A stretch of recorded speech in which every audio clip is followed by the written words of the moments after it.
behalf of Upaka National Therapy Center.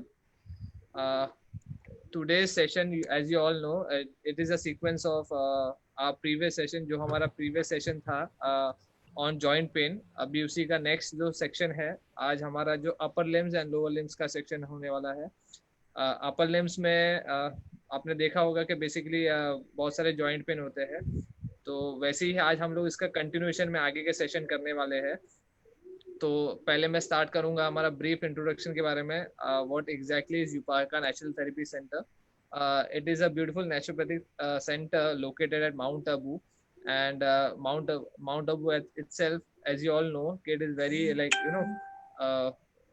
Nature से भरपूर है. एंड लोग माउंट आबू के नाम से ही समझ जाते हैं कि नेचुरल वहाँ से चीज़ें जो है वो निकलती है. बेसिकली ये पूरा जो सेंटर है 25 एकर्स कैंपस में लोकेटेड है. And 25 acres campus consist of therapy center, then we have a special yoga area, then we have gymnasium, then we have swimming area. So बहुत सारे ऐसे जो लोकेशन है वहाँ पर मौजूद है. ये बेसिकली कंप्लीट रिहैबिलिटेशन के लिए होता है. जब भी हमें किसी भी एक जो करंट जो हमारे स्टैंडर्ड ऑफ लिविंग है उससे अगर हमें बाहर आना है तो हमें ऐसे एक सेंटर के ओर जाना पड़ता है जहाँ पर हमें कंप्लीट रिलैक्सेशन मिले, कंप्लीट एक आउटसाइड वर्ल्ड से एक अदर वर्ल्ड में हमें जाने का मौका मिले. तो उसी को सोच के हमने ये सेंटर का स्थापना की है. और ये जो सेंटर है इसमें A to Z जो इश्यूज होते हैं, जो डिजीज होते हैं, उसको लेके काम किया जाता है. We treat almost all the diseases across जो भी available जो भी present है. We have treated out paralyzed को हमने 80% रिकवर किया है. We have done good in slip discs, we have done good in spondylolisthesis, and we have recovered tennis elbow. We have completely recovered cervical spondylitis, diffuse bulge उसे भी हमने ठीक किया है. नी पेन कम्प्लीटली रिकवर किया है. Ligament tear completely recover किया है. We have treated second stage cancer as well. तो this is the achievement of यूपाका नेशनल थेरेपी सेंटर. एंड हम बहुत ही आगे जाके तरक्की कर रहे हैं. एंड जैसे कि आज हमारे गेस्ट है डॉक्टर संदीप गायकवाड़ जी, तो वो भी एज एन फिजियोथेरेपी के जो ट्रीटमेंट जो लाए हैं अपने साथ में, और जिससे ओवरऑल जो हमारा अपर लिम्ब और लोअर लिम्ब का जो भी ट्रीटमेंट हम लोग कर सकते हैं फिजियोथेरेपी के माध्यम से, नेचुरल थेरेपी के माध्यम से, वो आज हम जानेंगे उनसे. मैं स्टार्ट करूंगा आज का एक ओवरव्यू से. Then I would like doctor Sandeep to go through it. And जो भी हमारे जो भी इश्यूज होते हैं उसको और डीप में ले जाके हमारे जो भी आज के व्यूअर्स हैं उनको समझाए. सो आज का जो सेशन है बेसिकली हमने जो इसको ग्रुपिंग में किया है, ये 3 डेज सेशन था. फर्स्ट सेशन हमारा इंट्रोडक्टरी हो गया है. अगर कोई हमें ना देख पाया हो या फिर लास्ट सेशन में प्रेजेंट ना हो तो वो फेसबुक पे जाके हमारा जो रिकॉर्डेड सेशन है वो भी देख सकते हैं. उसमें जाके आपको इस सीक्वेंस के बारे में ज़्यादा मालूम पड़ेगा कि क्या हमने उस सेशन में जाना था, सीखा था अपने जॉइंट पेन के बारे में, और क्या हम लोग ये सेशन में कंप्लीट करने वाले हैं. ये सेशन में ज़्यादातर हम लोग कंप्लीट करेंगे हमारे अपर लिम्स में वो भाग आते हैं जिसमें आपके शोल्डर हो गया, आपके एल्बो हो गया, हमारे हाथ के जो भी पॉइंटर्स आ गए, हमारे रिस्ट हो गया, हमारे फिंगर्स हो गए, फैलेंजेस हो गए.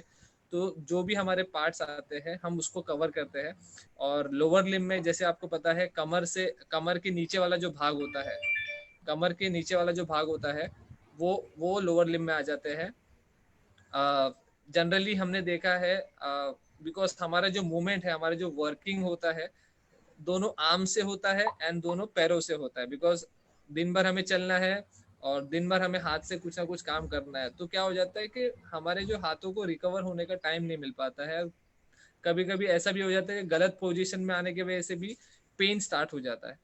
तो आज का जो सेशन है हमने स्पेशली इसके ऊपर बनाया है कि आपको वो जो सिचुएशन आपकी आ जाती है तब आपको कैसे रिकवर करना है और कैसे हम उसे नेचुरोपैथी एंड फिजियोथेरेपी के माध्यम से उसको कैसे ट्रीट कर सकते हैं. अपर लिम में जो भी इश्यूज आते हैं, मैं कुछ जो इश्यूज है मैं आपको उसके बारे में बताऊंगा कि क्या क्या इश्यूज आते हैं।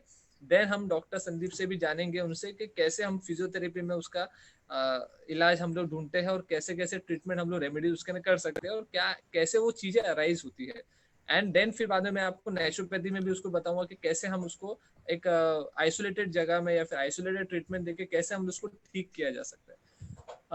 अपर लिम में जो भी इश्यूज आते हैं, विल स्टार्ट विद, जैसे आपने कॉमन सी चीजें देखी होगी, फ्रोजन शोल्डर, ये आजकल बहुत कॉमन हो गया है। Then we have rotator cuff issues. Then हमारा जो टेनिस एल्बो हो गया।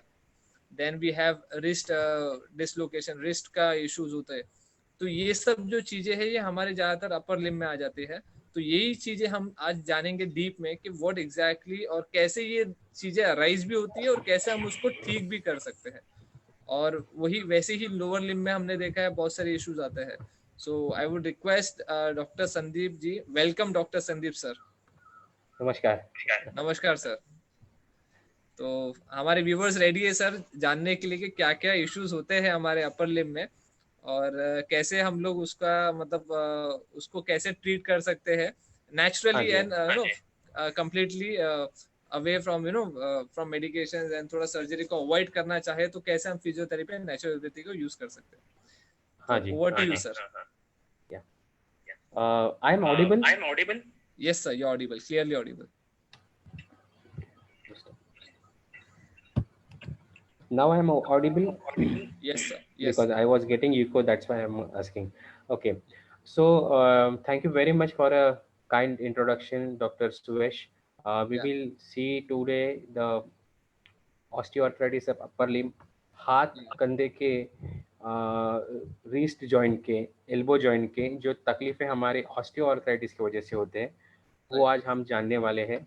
राइट उसके सिवा हमारा आज ये पहलू है जानने का कि जैसे कि आपने फ्रोजन शोल्डर बोला तो ये कहाँ तक उससे रिलेटेड है, वो भी आप क्वेश्चंस थोड़ा मुझे पूछ सकते हो। नहीं, ऐसा नहीं है क्योंकि थोड़ा टॉपिक से अलग है, लेकिन आप पूछ सकते हो। इसको हमने आज लिमिटेड रखा है अपर लिम तक ही, क्योंकि ये सारे जॉइंट्स बहुत ज़्यादा हो रहे थे और हमारा जो शेड्यूलिंग टाइम है उससे ये लोअर लिम और ये हम अ, एक साथ कवर नहीं कर सकते, क्योंकि जो लोअर लिम में है वो सबसे दो जॉइंट जो है जिनके ऊपर हमें डिस्कशन करना है वो है हिप और नी, जिसकी दिक्कत जिसके प्रॉब्लम्स बहुत ज़्यादा होते हैं। तो जब हमने डिस्कस किया डॉक्टर सुवेश शर्मा और हमारी टीम ने कि अगर ये ऐसा है सर तो इसको अलग हम स्पाइन के साथ लेंगे, क्योंकि स्पाइन और ये डेप्थ में हो जाएगा और अपर लिम एक डेप्थ में हो जाएगा, क्योंकि अपर लिम में भी हाथ, हैंड का और शोल्डर जॉइंट का इम्पोर्टेंट बहुत है। उसको अगर आप सही में समझ ले, क्योंकि हमारी फंक्शनैलिटी है ये दो जॉइंट पे बहुत डिपेंडेंट है। एक तो अपने हाथ उंगलियां और दूसरा अपना शोल्डर, इसके ऊपर बहुत डिपेंडेंस है, इसलिए हमने फोकस आज ये दो जॉइंट्स पे ज़्यादा रखा है।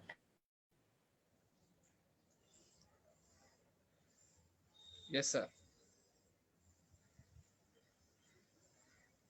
आई गेस इंटरनेट वीक है सर का। और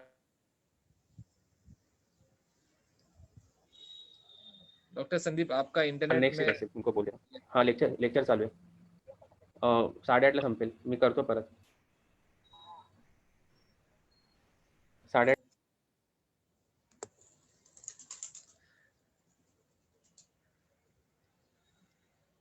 I'm very sorry, she was not knowing that the lecture is going on right and right. she called. I told her that we will speak at या another time, because usually we used to talk at this time anyway. Right. um, so we were discussing and focusing more on the upper joint of shoulder and the hand basically. Okay, so I would like to share my screen, and can we start or we first go with all the slides? नहीं, we can start sir. So can we I can share start. my screen? Yes sir. Mm.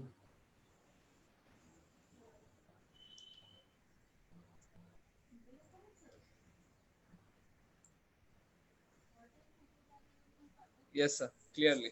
Clearly, can you see this my slide? Okay, I'm yes sir. just going on a slideshow.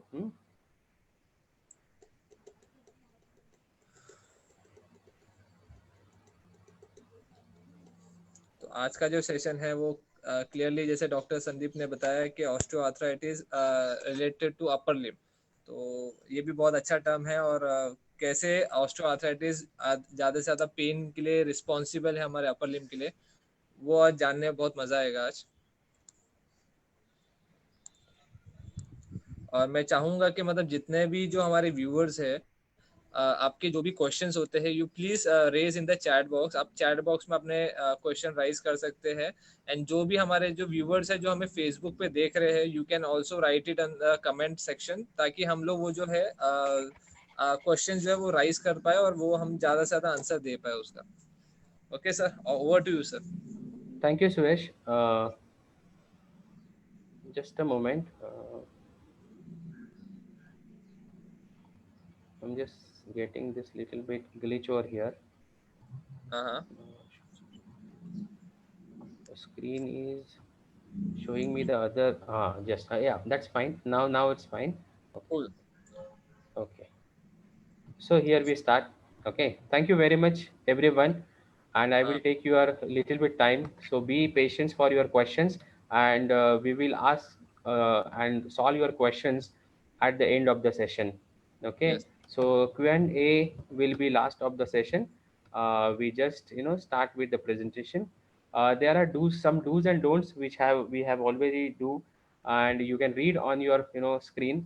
These are some suggestions from our side, so it will be easy to conduct this session.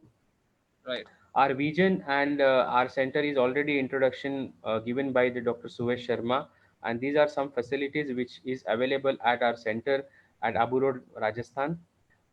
We are having a session series from 22 onwards to 26.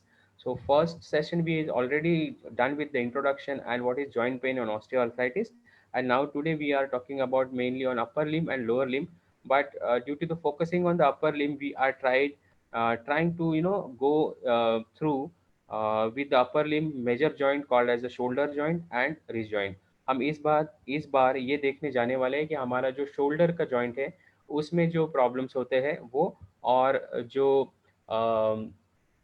Elbow joint, wrist joint और finger joints में उसमें जो problems होते हैं उसमें ज़्यादा focus हम shoulder joint पे और हमारे हाथ की उंगलियों के तरफ और हाथ का जो संधिवात रहता है या वात रहता है उसके तरफ रखने वाले हैं. राइट ठीक है जी. ओके. राइट सो हियर आप ये देख रहे हैं यहाँ पे कि यहाँ पे मैंने आपको शोल्डर जॉइंट कैसे होता है और क्या होता है ये बताया है, और उसके ऊपर हम ये देख रहे हैं कि ऑलरेडी एक एक शोल्डर ब्लेड का जॉइंट है और एक हाथ का जॉइंट है. तो इसमें अगर आप देखेंगे तो यहाँ पे हमने इजीली बताया है मार्कर से कि किसको क्लैविकल कहा जाता है, किसको स्कैपुला कहा जाता है, किसको ह्यूमरस कहा जाता है, और कौन से कंडीशंस में ऑस्टियोआर्थराइटिस होता है. तो अगर नॉर्मल जॉइंट आप देखेंगे तो आपके आपके स्क्रीन में आपको लेफ्ट साइड में जो दिख रहा है जहाँ पे क्लैविकल, स्कैपुला और ह्यूमरस लिखा हुआ है, वहाँ पे आपको कोई भी ऐसा रेडनेस जैसा साइन दिख नहीं रहा है या कोई भी आपको डिजेनरेशन नहीं दिख रहा है. तो ये हमारा नॉर्मल जॉइंट है. लेकिन जब हम काम करते हैं तो ये हमारा जॉइंट धीरे धीरे घिसने लगता है या यहाँ पे डिजेनरेशन होने लगता है, स्पेशली जब हम कोई शोल्डर की ओवरहेड एक्टिविटी करते हैं. ये ओवरहेड प्रॉब्लम की वजह से वहाँ पे डिजेनरेशन शुरू हो जाता है. कभी कभी ये जेनेटिकली भी होता है, हेरिडिटरी भी हो सकता है, या कभी कभी कोई प्रॉब्लम ब्लड के अंदर आने की वजह से भी ये प्रॉब्लम्स यहाँ पे शुरू हो जाती है, जैसे कैल्शियम की कमी, विटामिन D3 की कमी, जो हमने लास्ट लेक्चर में ऑलरेडी डिस्कस किए कि कौन से कंपोनेंट्स है, कौन से ऐसे घटक है जिसके वजह से हमें ऐसा लगता है कि यहाँ पे डिजेनरेशन शुरू हुई है. ये हमें एक्सरे निकालने के बाद या कुछ MRI या CT स्कैन करने के बाद, कभी कभी अल्ट्रासोनोग्राफी की भी ज़रूरत पड़ती है, तो वो करने के बाद हमें पता चलता है कि कौन सी चीज़ यहाँ पे या कौन सा प्रॉब्लम यहाँ पे है, और उसके वजह से हाँ हम उस टाइप्स के ऑस्टियोआर्थराइटिस को डायग्नोज कर पाते या उसको समझ लेते कि ये कौन से तरीके का उसकी उसकी ज़रूरत की देखते हुए, पेशेंट की ज़रूरत देखते हुए हम उसका ट्रीटमेंट शुरू कर देते हैं. तो अगर आप इसमें दूसरी डायग्राम को या दूसरे पिक्चर को देखोगे तो यहाँ पे एक रेडनेस आपको इन बिटवीन शोल्डर जॉइंट के अंदर, जहाँ पे स्कैपुला और जहाँ पे आपका ह्यूमरस है यहाँ पे आपको इन्फ्लामेशन दिखेगा, रेडनेस जैसा साइन दिखेगा. तो वहाँ पे आपके फ्रिक्शन के वजह से वहाँ से बोन का जो घिसा हो रहा है उसके वजह से वहाँ से कैल्शियम निकल रहा है, वहाँ के जो लिगामेंट है, वहाँ पे जो कार्टिलेज है या गद्दी है वहाँ के अंदर, जिसमें से मूवमेंट हमारी स्मूथ होती है और वो कोई भी कड़क कड़क या कोई भी अंदर से आवाज़ नहीं आती, वो जो फंक्शन होता है वो फंक्शन कहीं पे डिक्रीज होता है या उस फंक्शन की इसमें कहीं पे प्रॉब्लम्स होने लगते हैं, कोई गड़बड़ होने लगती है, उसके वजह से यहाँ पे ऑस्टियोआर्थराइटिस की प्रॉब्लम शुरू हो जाती है। तो ये है हमारा शोल्डर जॉइंट, और इस शोल्डर जॉइंट को हमें कैसे प्रिवेंट रखना है या कैसे हमें दूर रखना है, ये ज़रूरी है कि कैसे हम इसका बचाव कर सकते हैं। ओके, तो अगर आप Yeah. यहाँ देखेंगे, यस, Nothing, sir. Nothing.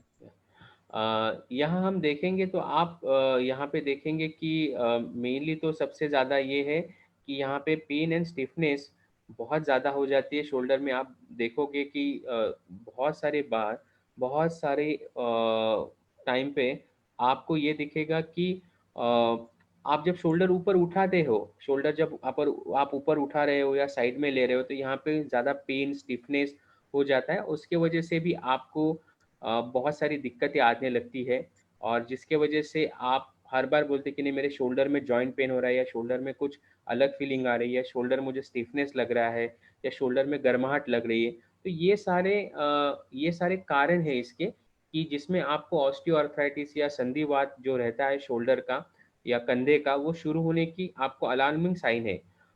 आपको कब पता चलता है, जब आप, अगर लेडीज है तो किचन से कुछ आप कबर्ड से वगैरह निकालने के लिए कोशिश करते हो तो आपका दर्द होता है। अगर आप एक्टिव प्लेयर हो, तो अगर आप गोल्फ बॉल हिट कर रहे हो या बॉलिंग डाल रहे हो या कोई थ्रोइंग मूवमेंट कर रहे हो, तो आपको पता चलता है कि यहाँ मुझे शोल्डर में तकलीफ है।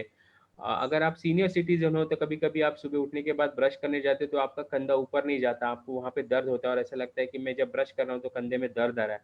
तो ये सारे हर एज के हिसाब से अलग अलग साइंस और सिम्टम्स है, जिसकी वजह से हमें पता चलता है कि हाँ, यहाँ पे कुछ गड़बड़ हमारे शोल्डर में हुई है। तो हमें डॉक्टर के पास जाके दिखा के इसको डायग्नोज करना है कि क्या है। मोस्टली ये सारे सिम्टम्स जो है, वो सारे सिम्टम्स ऑस्टियोआर्थराइटिस या संधिवात के, जो शोल्डर का कंधे का होता है, उसके होते हैं।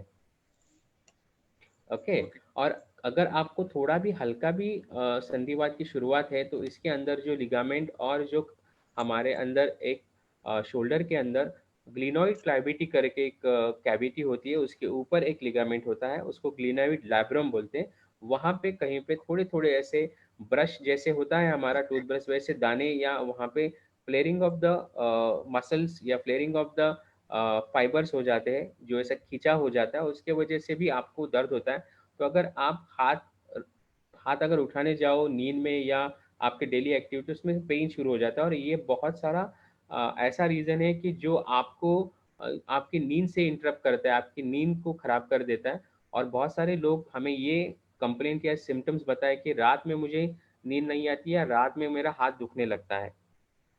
ठीक है, Right. Next.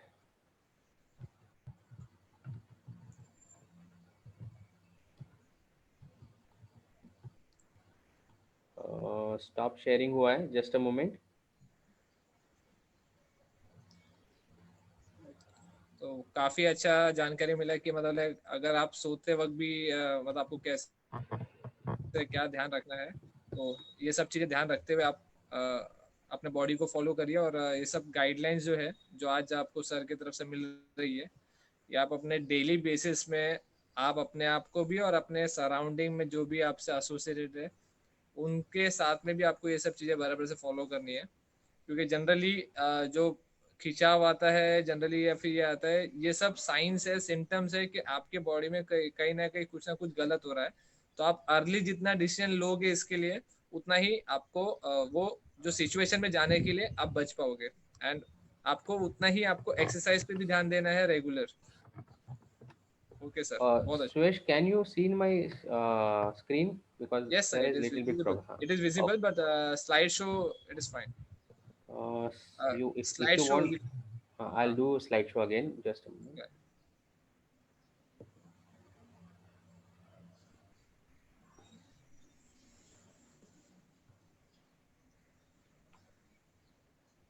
So this is fine now.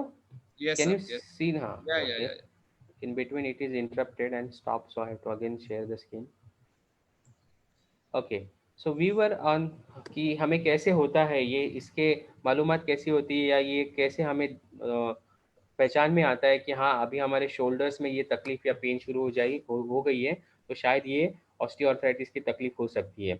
ये खास करके देखा गया है कि जो 50 साल के ऊपर मेल है, मेंस में 50 साल के ऊपर, और फीमेल्स में मैंने लास्ट टाइम भी बताया आपको कि 45 के बाद, because of the hormonal changes, pregnancy changes, lack of exercises, lack of activity of the mobility exercises, because of this they are come across right now in the age of 40-45 also. Some of they comes after, but some of they comes in between of the group of 40-45 also.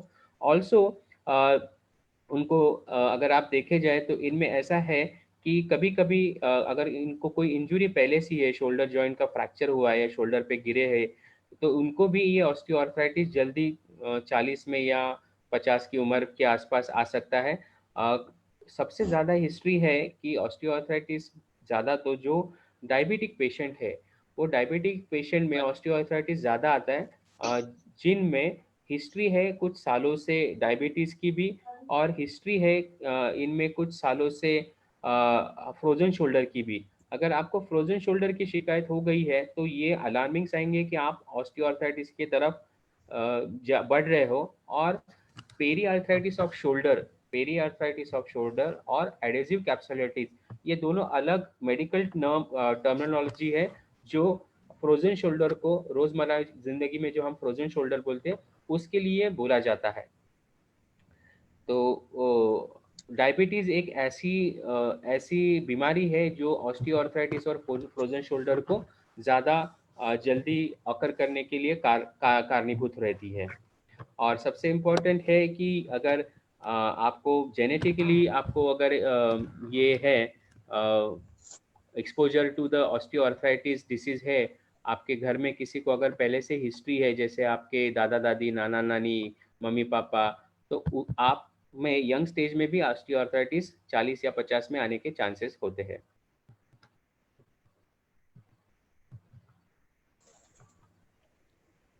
Science of osteoarthritis, हमने last time में हमने बहुत ऐसा discuss किया था कि कौन से साइंस है।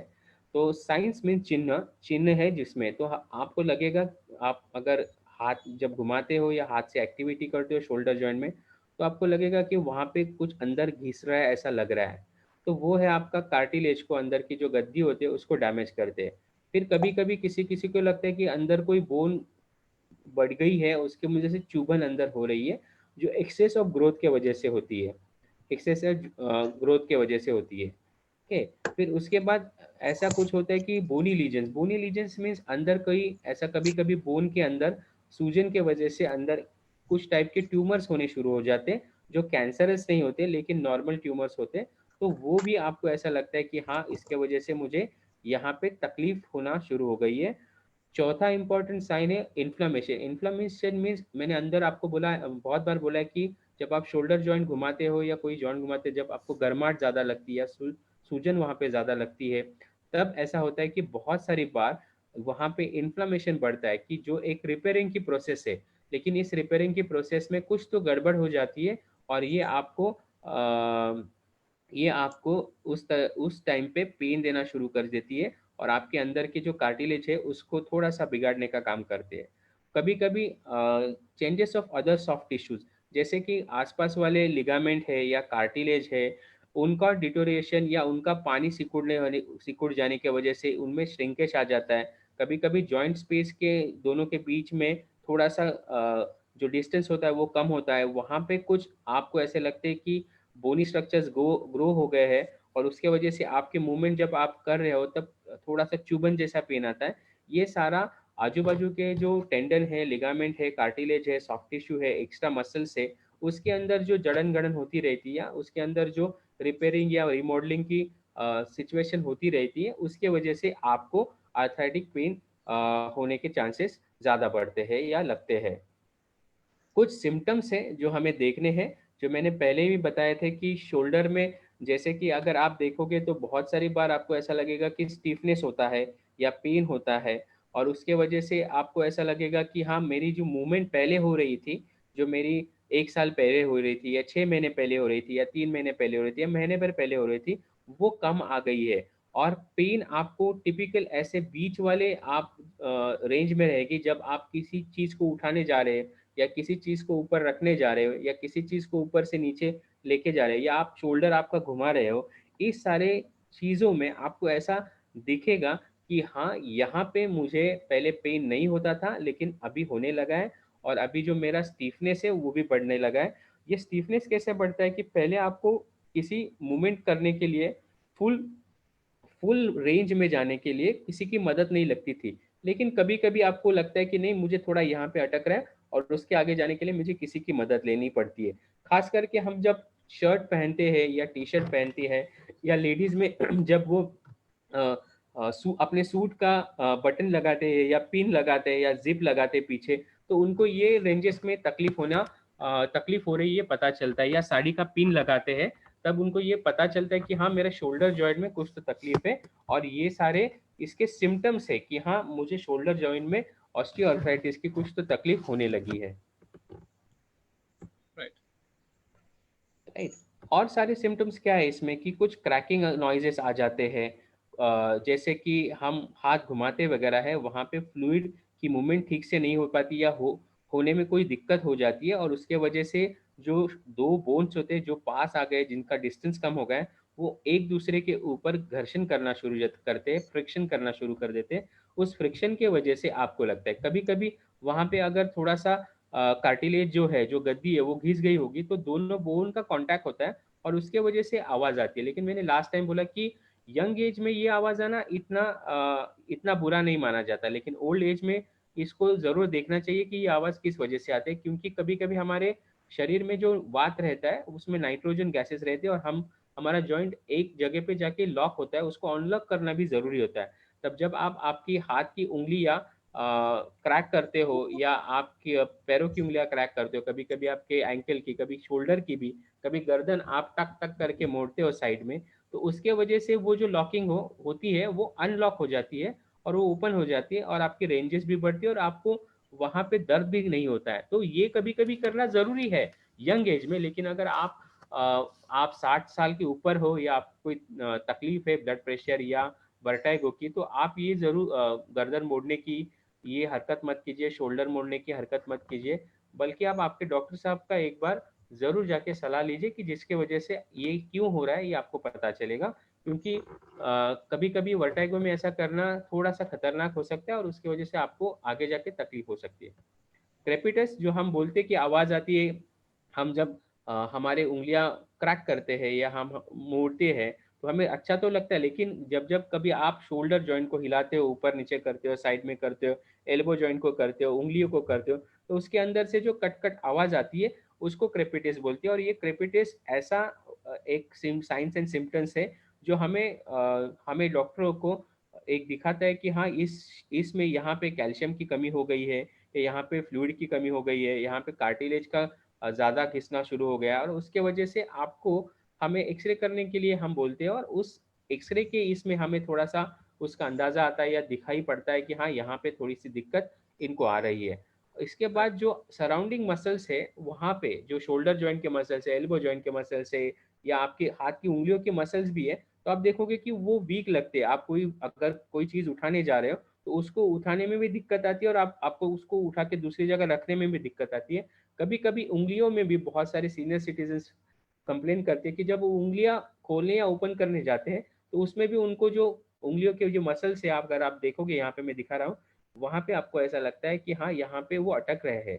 तो वो भी एक ऑस्टियोआर्थराइटिस की तकलीफ होती है, बल्कि उसको एक ट्रिगर फिंगर कहा जाता है कि जो टेंडन में ज्यादा तो कैल्शियम जमा होने से या स्टीफनेस आने से होता है, और ये भी एक रिलेटेड साइन है ऑस्टियोआर्थराइटिस के लिए। ये हम देख रहे थे सारा जो भी था वो शोल्डर जॉइंट के लिए, और आगे हम देखेंगे जस्ट अ मोमेंट, आगे हम देखेंगे हमारे एल्बो जॉइंट के लिए।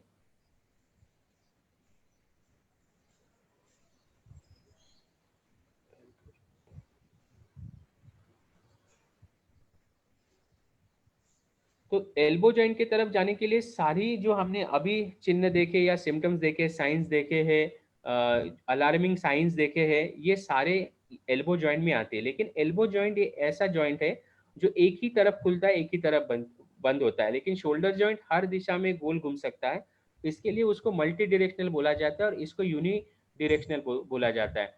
जैसे हमारा एल्बो जॉइंट है, उसी तरह से हमारा नी जॉइंट भी है, जो एक ही डायरेक्शन में खुलता है और एक ही डायरेक्शन में बंद होता है। तो अगर ये दोनों जॉइंट्स को कंपेयर किया जाए तो ये सिमिलर लगते हैं, लेकिन इसमें जब आर्थराइटिस आता है या ये संधिवात की तकलीफ होती है तो बहुत अलग अलग इसमें चिन्ह दिखते हैं। जैसे कि एल्बो जॉइंट में अगर आपको दिखेगा कि इन्फ्लामेशन की वजह से अगर एल्बो जॉइंट में कुछ लगा हुआ है आपको पहले से, या पहले किसी को अगर वहां पे कुछ तकलीफ है, उसके वजह से आपको ऑस्टियोआर्थराइटिस की तकलीफ नजर आएगी। लेकिन नी जॉइंट में, जो कि वेट बेरिंग जॉइंट है, जिसके ऊपर हम चलते हैं, हमेशा वेट डाल के चलते हैं, कोई भी एक्टिविटी रनिंग है, जंपिंग है, ये सारे में उसके ऊपर शॉक ऑब्जर्व जैसा वर्क होता है। शॉक्स उसके ऊपर लगते हैं, अप एंड डाउन मूवमेंट में बहुत सारे फोर्सिव मूवमेंट या फ्रिक्शन फोर्सेस होते हैं, और उसी वजह से हमें ऐसा लगता है कि यस, यहाँ पे कहीं पे हमें ऑस्टियोआर्थराइटिस की तकलीफ होना शुरू हो गई है। लेकिन एल्बो जॉइंट में ऐसा नहीं रहता है। एल्बो जॉइंट में अगर आप देखोगे, यहाँ पे आपके स्क्रीन पे जो मैंने पिक्चर्स लगाया हुआ है या दिखाया हुआ है, यहाँ पे देखेंगे कि ये 3 बोन से बना हुआ है। यहाँ पे आप देखोगे कि यहाँ पे 3 बोन से बना है। एक को रेडियस बोला जाता है, एक को अल्ना बोला जाता है, और एक को, जैसे हमारा ह्यूमरस है उसका एंड, तो इसको हम बोलते हैं कि ये एक जॉइंट ऐसा है कि जिसमें 3 जॉइंट सॉरी 3 बोन्स आके जॉइंट होते हैं। लेकिन इसमें हमें ज़रूरत जो पड़ती है जॉइंट बनाने में, ये साइड में, वो है लिगामेंट्स की भी और कैप्सूल्स की भी, जो बहुत स्ट्रॉन्ग कैप्सूल्स या लिगामेंट होते हैं, जो हमारी एक्टिविटी में हमें हेल्प करते हैं। अगर कोई हेवी वेट उठाना है एल्बो में तो भी हम उठा सकते हैं। अगर कहीं पे हमें थ्रो करना है तो भी हम एल्बो के मसल के यहाँ से थ्रो कर सकते हैं। अगर कुछ हमें कैरी करके चलना है आगे जाके कुछ डिस्टेंस पे, तो भी हाथ में हम लेके कर सकते हैं, फिर भी ये डिसलोकेट नहीं होता है। लेकिन कभी कभार ऐसा हो जाता है कि ये जॉइंट किसी एक्सटर्नल फोर्स की वजह से या किसी ऐसे एक्सीडेंट में ये अपने तीनों बोन से छूट जाता है, या जो आपका अपना प्राइमरी बोन है, जो ह्यूमरस का लोअर एंड है, जिसको हम कैपिटुलम बोलते हैं या फिर लोअर एंड ऑफ ह्यूमरस बोलते हैं, उससे छूट जाता है, और फिर आपको ये यहाँ पे डिसलोकेट या सबलक्सेट हुआ है शोल्डर, ऐसा लगता है। और वो एक ऐसी इंजरी है जिसकी वजह से आगे जाके आप ऑस्टियोआर्थराइटिस के शिकार हो सकते हैं।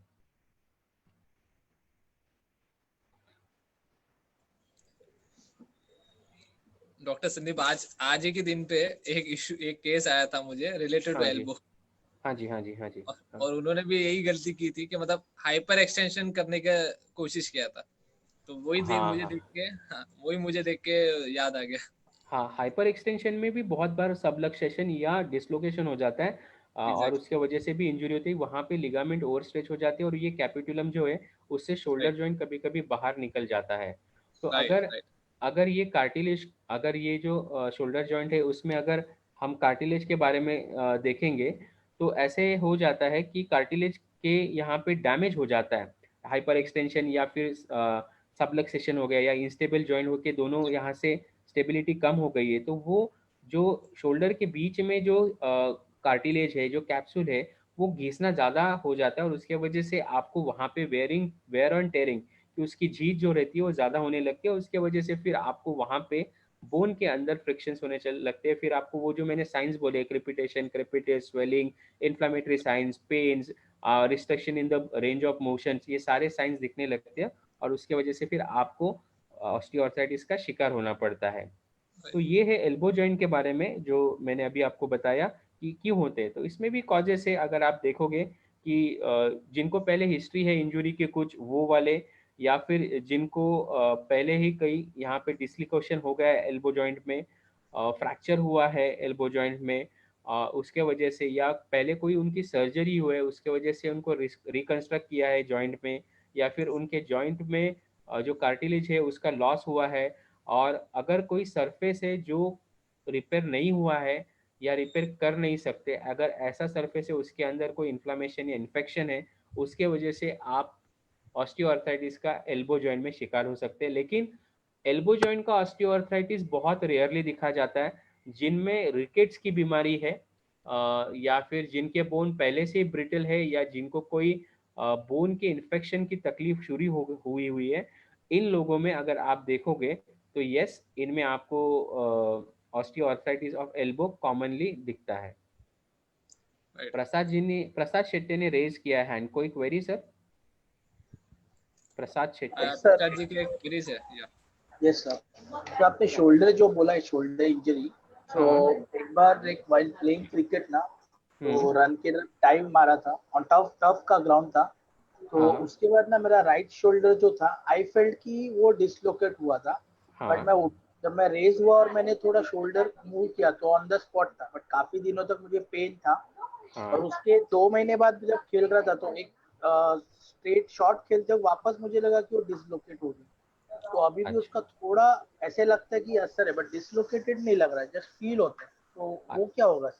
हाँ, मैं आपको ज़रूर बताऊंगा। ये हम ये फिनिश कर लेते हैं प्रसाद जी, और हम लास्ट में क्वेश्चन एंड आंसर सेशन में हम स्क्रीन पे बात करेंगे। तो क्योंकि आप मुझे अभी स्क्रीन में नहीं दिख रहे, तो स्क्रीन पे जब हम आएंगे तब हम बात करते हैं। आप ये क्वेश्चन मुझे वापस पूछना, श्योर। ठीक है? या थैंक यू।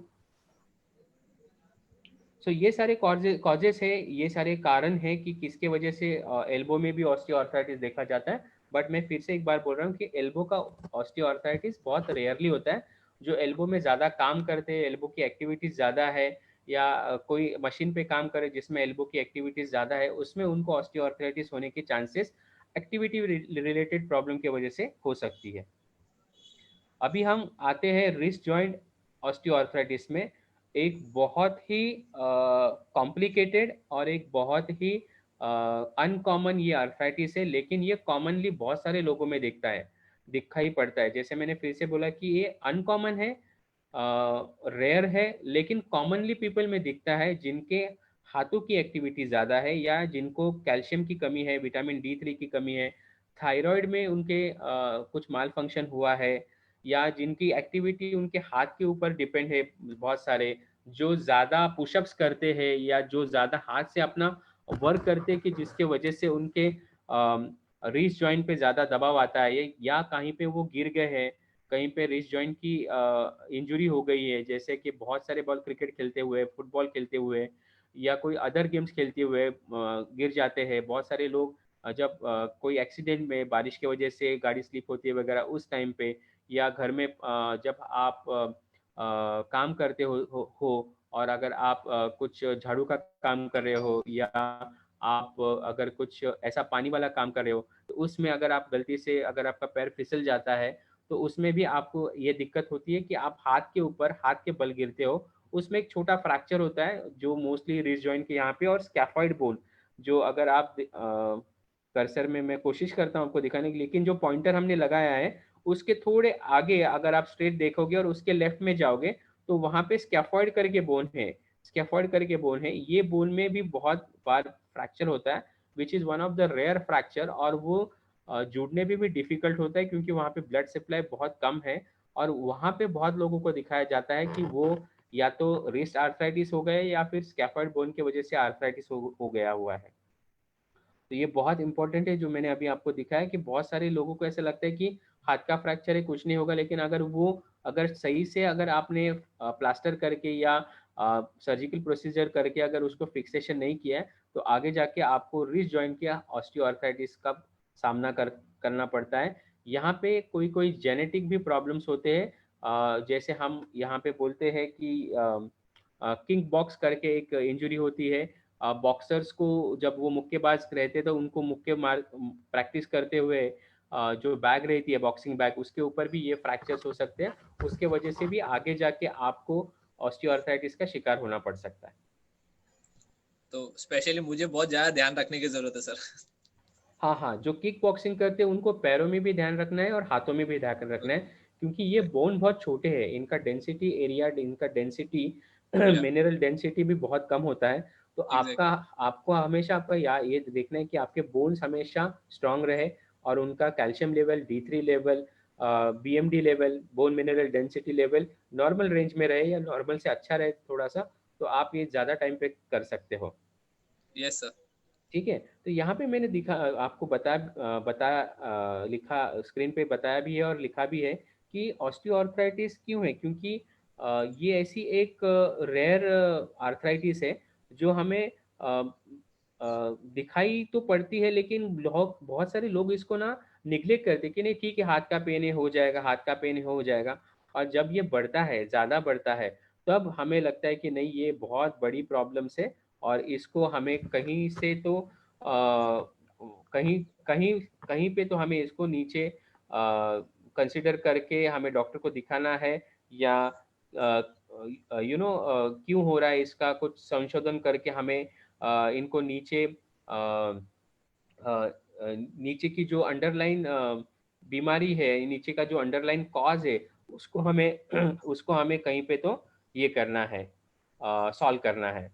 ओके। तो बहुत सारे बार ये ऐसे होते ही रहता है कि जहाँ पे हम निग्लेक्ट करते हैं, लेकिन आप ऐसे ही अगर तकलीफ आपको बार बार हो रही है, पेन हो रहा है सब कुछ उठाने में, तो इसको निग्लेक्ट मत कीजिए, क्योंकि यहाँ पे बहुत सारे लिगामेंट, बहुत सारे जॉइंट, छोटे छोटे जॉइंट्स होते हैं और इसमें दिक्कत ये होती है कि जो मेडिकल पर्सन है या डॉक्टर्स है, उनको भी सही बोन के पास या कोई सही प्रॉब्लम के पास जाने के लिए जितने जब आप जल्दी आओगे उतने जल्दी आप उसको डायग्नोज कर पाओगे, उसको आप ट्रीट कर पाओगे। तो इसके लिए जितने जल्दी आप डॉक्टर के पास जाओगे उतना आपको, आपके लिए भी अच्छा है कि ये आप तकलीफ से आप जल्दी ठीक हो सकते हो।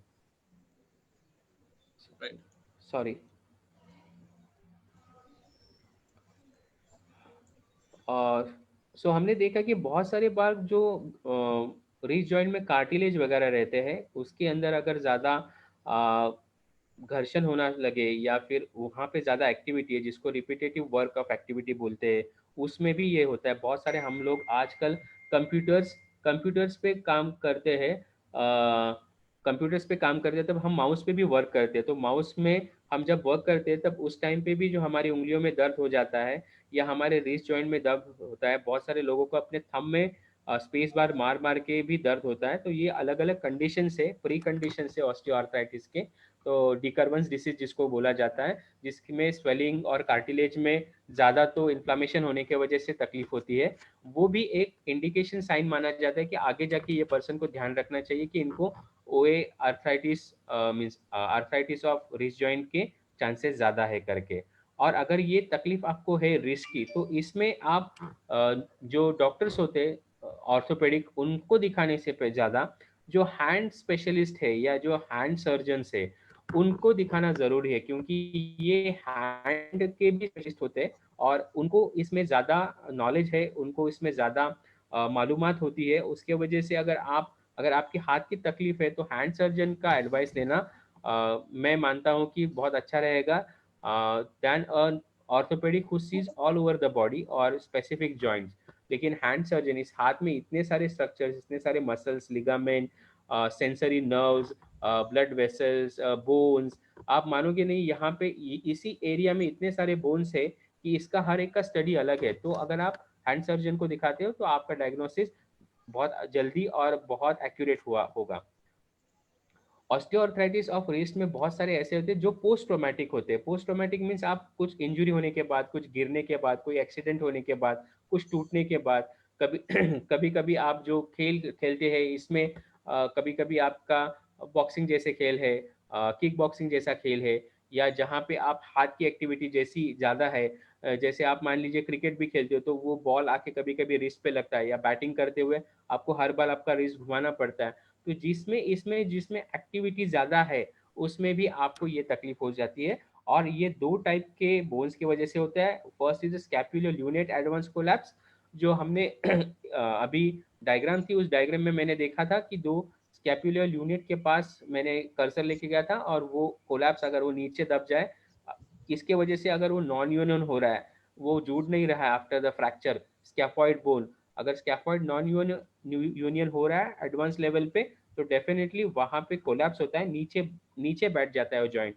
आपको ऊपर से ऐसा लगेगा कि वहां पे कुछ डिग है, वहां पे कोई खड्डा गिरा है, और उसके वजह से वहां पे स्टेबिलिटी कम हो जाती है। उसकी वजह से ज्यादा वहां पे फ्रिक्शन, घर्षण होता है एंड आपको आर्थराइटिस की तकलीफ होती है।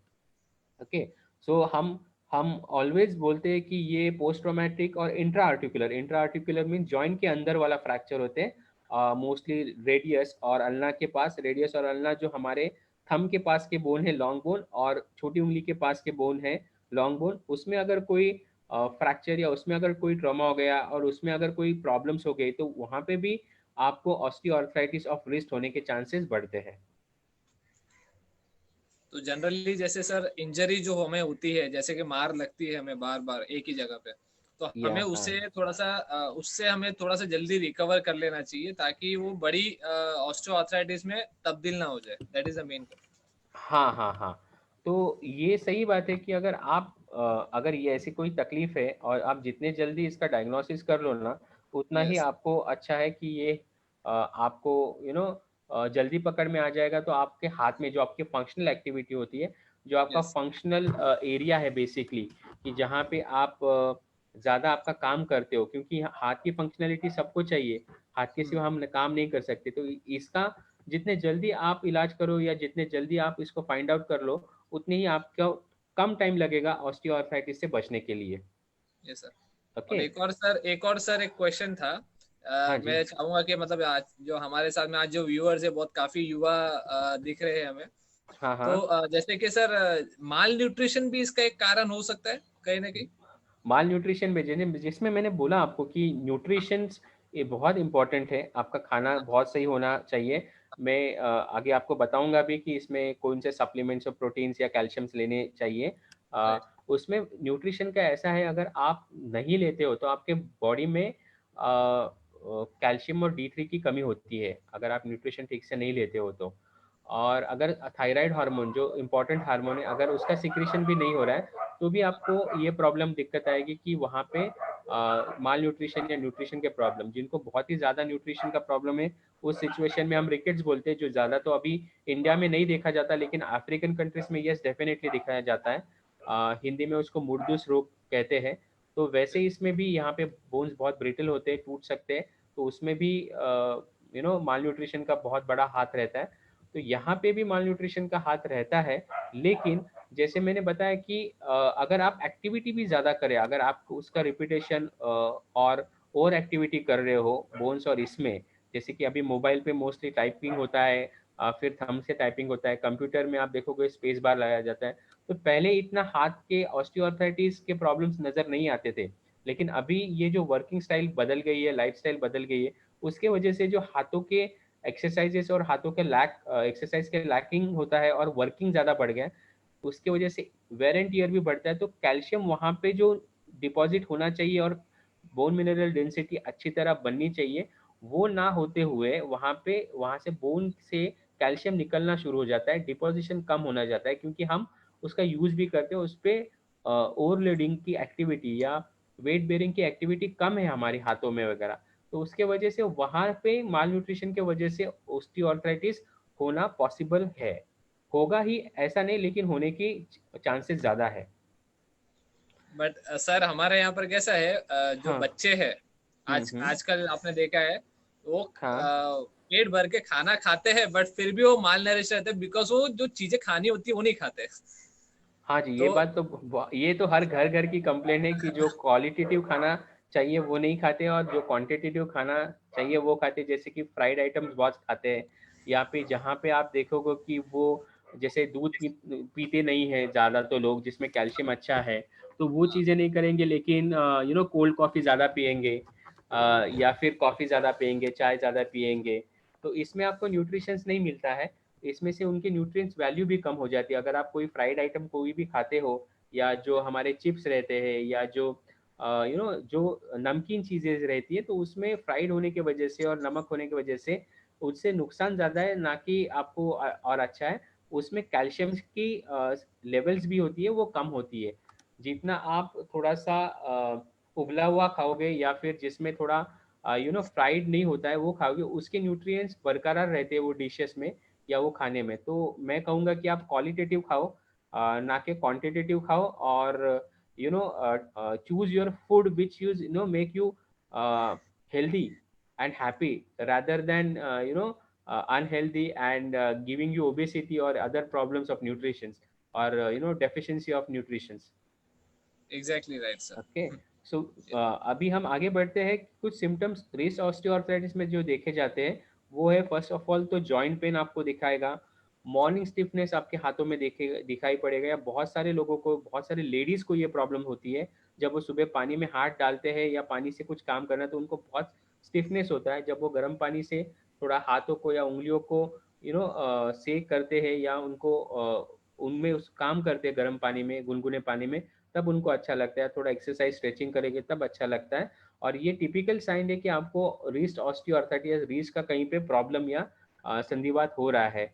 उसके बाद आपको वहाँ पे रिस्ट में बहुत लोगों को स्वेलिंग दिखती है, जो सूजन होती है या सोई होती है वो दिखती है। क्रेपेटियस आवाज आने लगती है, हाथ से भी टक टक कट कट ऐसे। कभी कभी जॉइंट लॉकिंग का भी प्रॉब्लम होता है। किसी को जॉइंट इंस्टेबिलिटी मीन्स जॉइंट में ज़्यादा लचीलापन या ज़्यादा ये मूवमेंट आना शुरू हो जाता है, जिसकी वजह से जॉइंट एक एक डायरेक्शन में या यूनि डायरेक्शन या सभी डायरेक्शन में कहीं पे भी डिसलोकेट होने के चांसेस ज़्यादा रहते हैं। तो उस टाइम पे भी ये अर्थराइटिस का प्रॉब्लम शुरू हो गया होता है, तो उसको तरफ भी ध्यान देना चाहिए। और सबसे इम्पोर्टेंट ये कि अगर आपकी हाथ की एक्टिविटी या अगर आपके जॉइंट की एक्टिविटी आपको कोई फंक्शनल लॉस दे रहा है आपके डेली एक्टिविटी में, जो भी आपके डेली एक्टिविटी के फंक्शंस है उसमें अगर आपको वो फंक्शंस में कुछ प्रॉब्लम कर रहा है, वो कार्य करते हुए या वो जो आप कार्य पद्धति करते रहते हो उसमें अगर कहीं पे आपको अटकाव आ रहा है या कहीं पे आप ऐसा लग रहा है कि नहीं ये पहले इतना होता था और अभी नहीं हो रहा है, तो इसका मतलब है यहाँ पे कुछ तो अर्थराइटिक प्रॉब्लम शुरू हो गया है हाथ में या आपके शोल्डर जॉइंट में या आपके एल्बो जॉइंट में। तो ये था हमारा रीच तक। देखिए रीच तक हम तो कभी, बहुत सारे लोगों का ये मानना होता है कि हमारी उंगलियों से लेके रीच जॉइंट तक, हमारी उंगलियों से लेके रीच जॉइंट तक जो जॉइंट है वो सब ही रीच जॉइंट में आता है, लेकिन ऐसा नहीं है। हमारा हाथ अलग है, हमारा रिस्ट ये है, हमारा रिस्ट ये है जहाँ पे मैं अभी दिखा रहा हूँ मेरे हाथ से स्क्रीन पे आपके, वो है। लेकिन अगर आप ये देखोगे कि हमारा हमारा हैंड अलग है और हमारा उंगलियां अलग है। अगर मेरे कर्सर से आपको दिख रहा है तो उंगलियां तो हम सबको मान लेते हैं कि हाँ ये उंगलियां है, लेकिन उंगलियों के पीछे जो पाम है और पाम से लेके जो रिस्ट में जॉइंट होता है उसको हैंड जॉइंट बोलते हैं, या उसमें हैंड ये प्रॉपरली यहाँ तक आपका हैंड है और उसके पीछे जो हिस्सा आता है उसको रिस्ट जॉइंट बोला जाता है। तो अगर दूसरे इसमें आप पिक्चर्स में देखोगे तो वहाँ पे आप देखोगे कि आपके हाथ में कुछ चेंजेस लग रहे हैं। जैसे देखिए आपके हाथ जैसे कि यहाँ पे हाथ में थोड़े से गोल गोल कॉर्नर्स में आप देखोगे कि स्वेलिंग्स है, या फिर वहाँ पे ऐसे देखोगे कि थोड़े नोड्यूल्स है, या फिर आपके अंगूठे के पास देखोगे इस डायग्राम में तो आपको ऐसा लगेगा कि वहाँ पे कोई डिग है या खड्डा है। जो मैंने पहले भी आपको बताया कि हाँ जब कंप्यूटर पे काम करते हैं तो उनको ये शिकायत या ये कंप्लेन होने के चांसेस होते हैं, और ये एक ऐसा रीजन है जो आपको दिखाएगा कि आपके हाथ में ऑस्टियोआर्थराइटिस का शुरुआत हो गई है। ठीक है doctor Suresh, is it fine? Okay, yes sir, yes sir. तो इस हैंड ऑस्टियोआर्थराइटिस में मीन्स ये रिस्ट जॉइंट के आगे जो भी जॉइंट्स है इन सभी में देखा जाए तो इसमें एक कैरेक्टरिस्टिक या एक फोकस वाला साइन ऐसा दिखता है, चिन्ह ऐसा दिखता है कि जिसमें इन्फ्लामेशन तो है लेकिन उसके साथ स्टिफनेस भी दिखता है। जैसे कि मैंने बोला कि जब आप हाथ ऊपर नीचे करते हो या आप हाथ यहाँ ऊपर से नीचे कर रहे हो या मूवमेंट कर रहे हो तो उसमें कभी कभी आपके टेंडन्स है ना वो अटक जाते हैं, टेंडन्स अटक जाते हैं और मुश्किल होता है सीधा करना। तो इसमें स्टिफनेस की वजह से, यहाँ पे ट्रिगर फिंगर की वजह से जो टेंडन्स है उसके अंदर कैल्शियम से स्टिफनेस ज़्यादा होने की वजह से आपको ये मुश्किल होती है कि वो सीधा हो जाए या बंद हो जाए। तो यहाँ पे बहुत सारी पुलिस है, उस पुलिस से ये टेंडन जाते हैं जो जॉइंट के बीच में या जॉइंट के पास होती है, उनको ओवरलैप करके दूसरे जॉइंट में जाते हैं। क्योंकि अगर आप उंगलियों में देखोगे तो वहाँ पे 3 जॉइंट है और आप हाथ के अंदर देखोगे तो वहाँ पे भी कुछ जॉइंट है, उसको पार करते हुए वो पुली जाती है। तो वो पुली में अगर कहीं पे भी प्रॉब्लम आया, वहाँ पे कोई बोन बढ़ गया है, नॉक आ गई है या स्पर बढ़ गया है, तो भी आपको ये स्टिफनेस और ये इन्फ्लामेशन की तकलीफ के साथ ये हैंड के जो टेंडन है, ट्रिगर फिंगर बोलते हैं हम, ट्रिगर फिंगर की जो तकलीफ होती है वो भी हो सकती है। तो इसमें हम एक्सरसाइज से ही ज़्यादा तो ये तकलीफ दूर कर सकती है, इसके लिए कोई दवाई ट्रिगर फिंगर के लिए नहीं। हाँ छोटा ऑपरेशन वगैरह करके फाइन सर्जरी से वो प्रॉब्लम जहाँ पे वह शीट थोड़ा सा अलग किया जाता है या उस शीट को थोड़ा सा जो टेंडन के ऊपर कवर होता है उसको रिलैक्स किया जाता है, तो ये प्रॉब्लम सॉल्व हो सकता है। दूसरी है कि आपको ये सारा प्रॉब्लम आपके बेस ऑफ द थंब को, जहाँ पे आपका थंब शुरू हो जाता है और जहाँ पे थंब आपका आपके रिस्ट को मीट करता है, वहाँ पे ज़्यादा तो इरोजन होता है, वहाँ पे ज़्यादा तो डिस्ट्रक्शंस होता है, वहाँ पे ज़्यादा घर्षण होता है बोन्स का और वहाँ पे तकलीफ होती है। तो बहुत सारे लोगों को ये अगर हुआ तो ग्रिप की प्रॉब्लम आती है। इनके अलग अलग ग्रिप, जैसे सिलेंड्रिकल ग्रिप है, जैसे आप कोई स्टिक पकड़ते हो, कोई ग्लास पकड़ते हो, कोई भी चाबी पकड़ के चाबी घुमाते हो, डोर नॉब घुमाते हो, इसमें भी आपको तकलीफ आना शुरू हो जाती है। और बहुत सारी बार ऐसा देखा गया है कि ये प्रॉब्लम्स हमें जब हिस्ट्री में बताया जाता है, जब आपके पेशेंट इंटरव्यू में हमें बताया जाता है कि हाँ ये दिक्कत हो रही है, तो हम एक्सरे करके फिर इसमें देखते हैं कि हाँ यहाँ पे कोई ऑस्टियोआर्थराइटिस वाला कोई प्रॉब्लम है क्या।